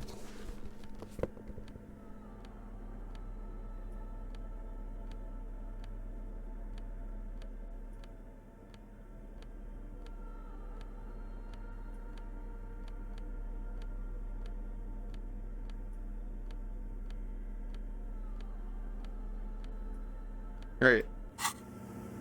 Yes, what is it? Just tell All right, her about Egghead's let's go. defense speech. About that I nightclub. already told you. I'm not interested. Give them a chance chance. to cook some speed, you mean? Promise they'll do it clean. Huh. Did they? Alright. This is all very good and sad, but I have my research to finish. Trust me, this is far more important than the fate of some local speed freaks and their dance music. Wait. She doesn't want to share the space with them. Help her finish the research. Then she won't have to. Offer to help. I'll help you finish your project. She thinks about it. A glassy look in her eyes. A gust of wind brings more snow in from the broken gallery. It touches her hair.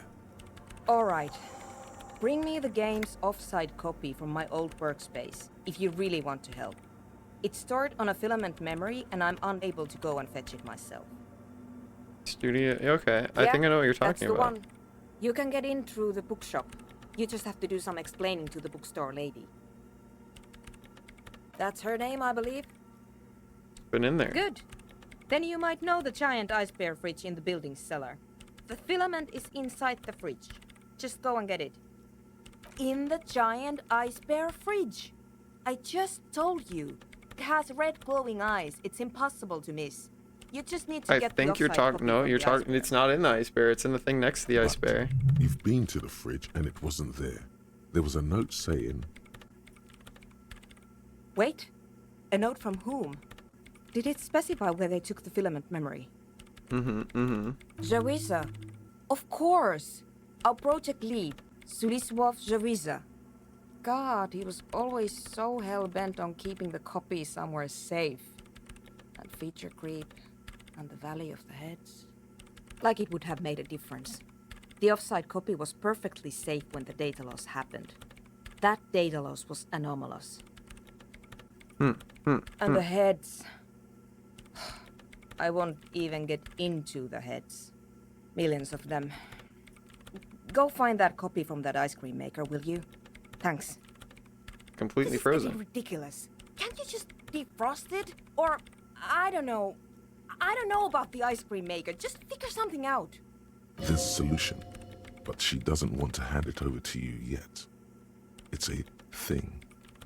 Something she holds dear. The bookstore lady hates me.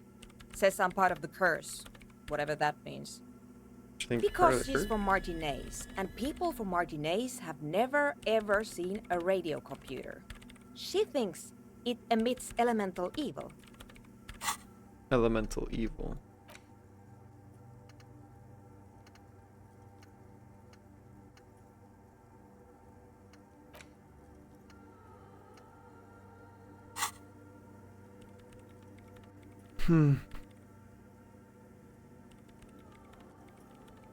Did it buy it? No. She literally started praying for the higher powers when she first saw my Rame Civic. I'm not making this up. The lieutenant coughs like he's amused. Once I came in one morning, only to find that my terminal was full of those strange trinkets and amulets. Wards. It looked like some Semenine magic. It's a backup of my former employer's project, the radio game we were working on. It's stored on a filament memory, just like the one inside this radio computer.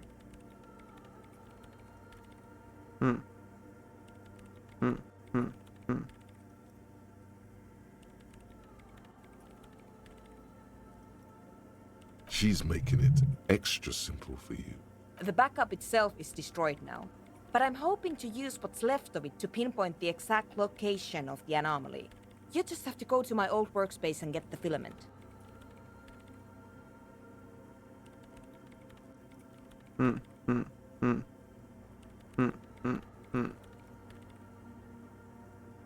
Thanks. And here's my Kvalsund multi-tool. You might need it to hack loose some ice. It opens Okay, everything. so she does give it to me. If you get me the offside copy, then you can keep the Kvalsund. It hurts a bit for her to say this. She's not too happy to be parting with the Kvalsund. Okay, we've gained a lot of insight. We got a fucking Giga Crowbar. That's right. Homosexual underground. Maybe you should stop obsessing about your own and other people's sexuality. Feels like it's about time to do that. You thought about this for 8 hours? Not only should you stop, you should tell Kim you've stopped obsessing about other people's sexuality too. I'm sure he'd appreciate it. Unless you already got him killed because you were obsessing about your sexuality. There's no way of telling from within your brain. But for your own sake, please say you didn't. Stop obsessing about sexuality. That's our only bonus.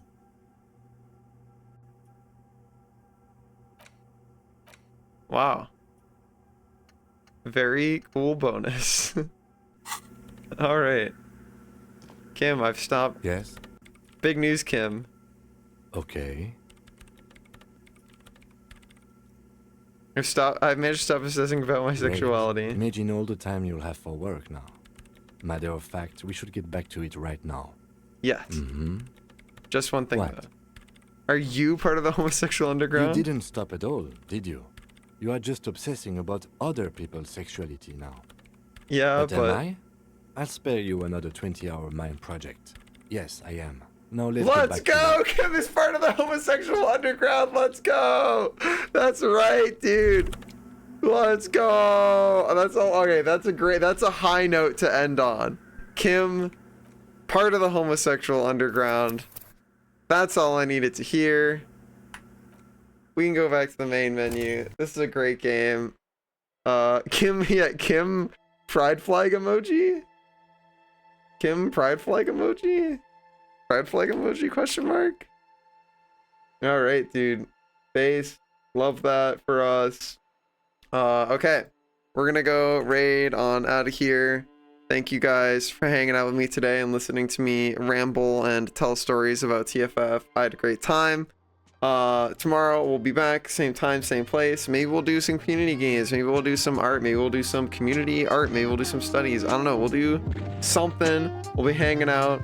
As always, huge thank you to everybody who supports me on Patreon, Subscribe Star, or by donating or subbing to the channel. Hi Togu, heart emoji. Thanks so much for all the support today with the gift subs and resubs and new subs.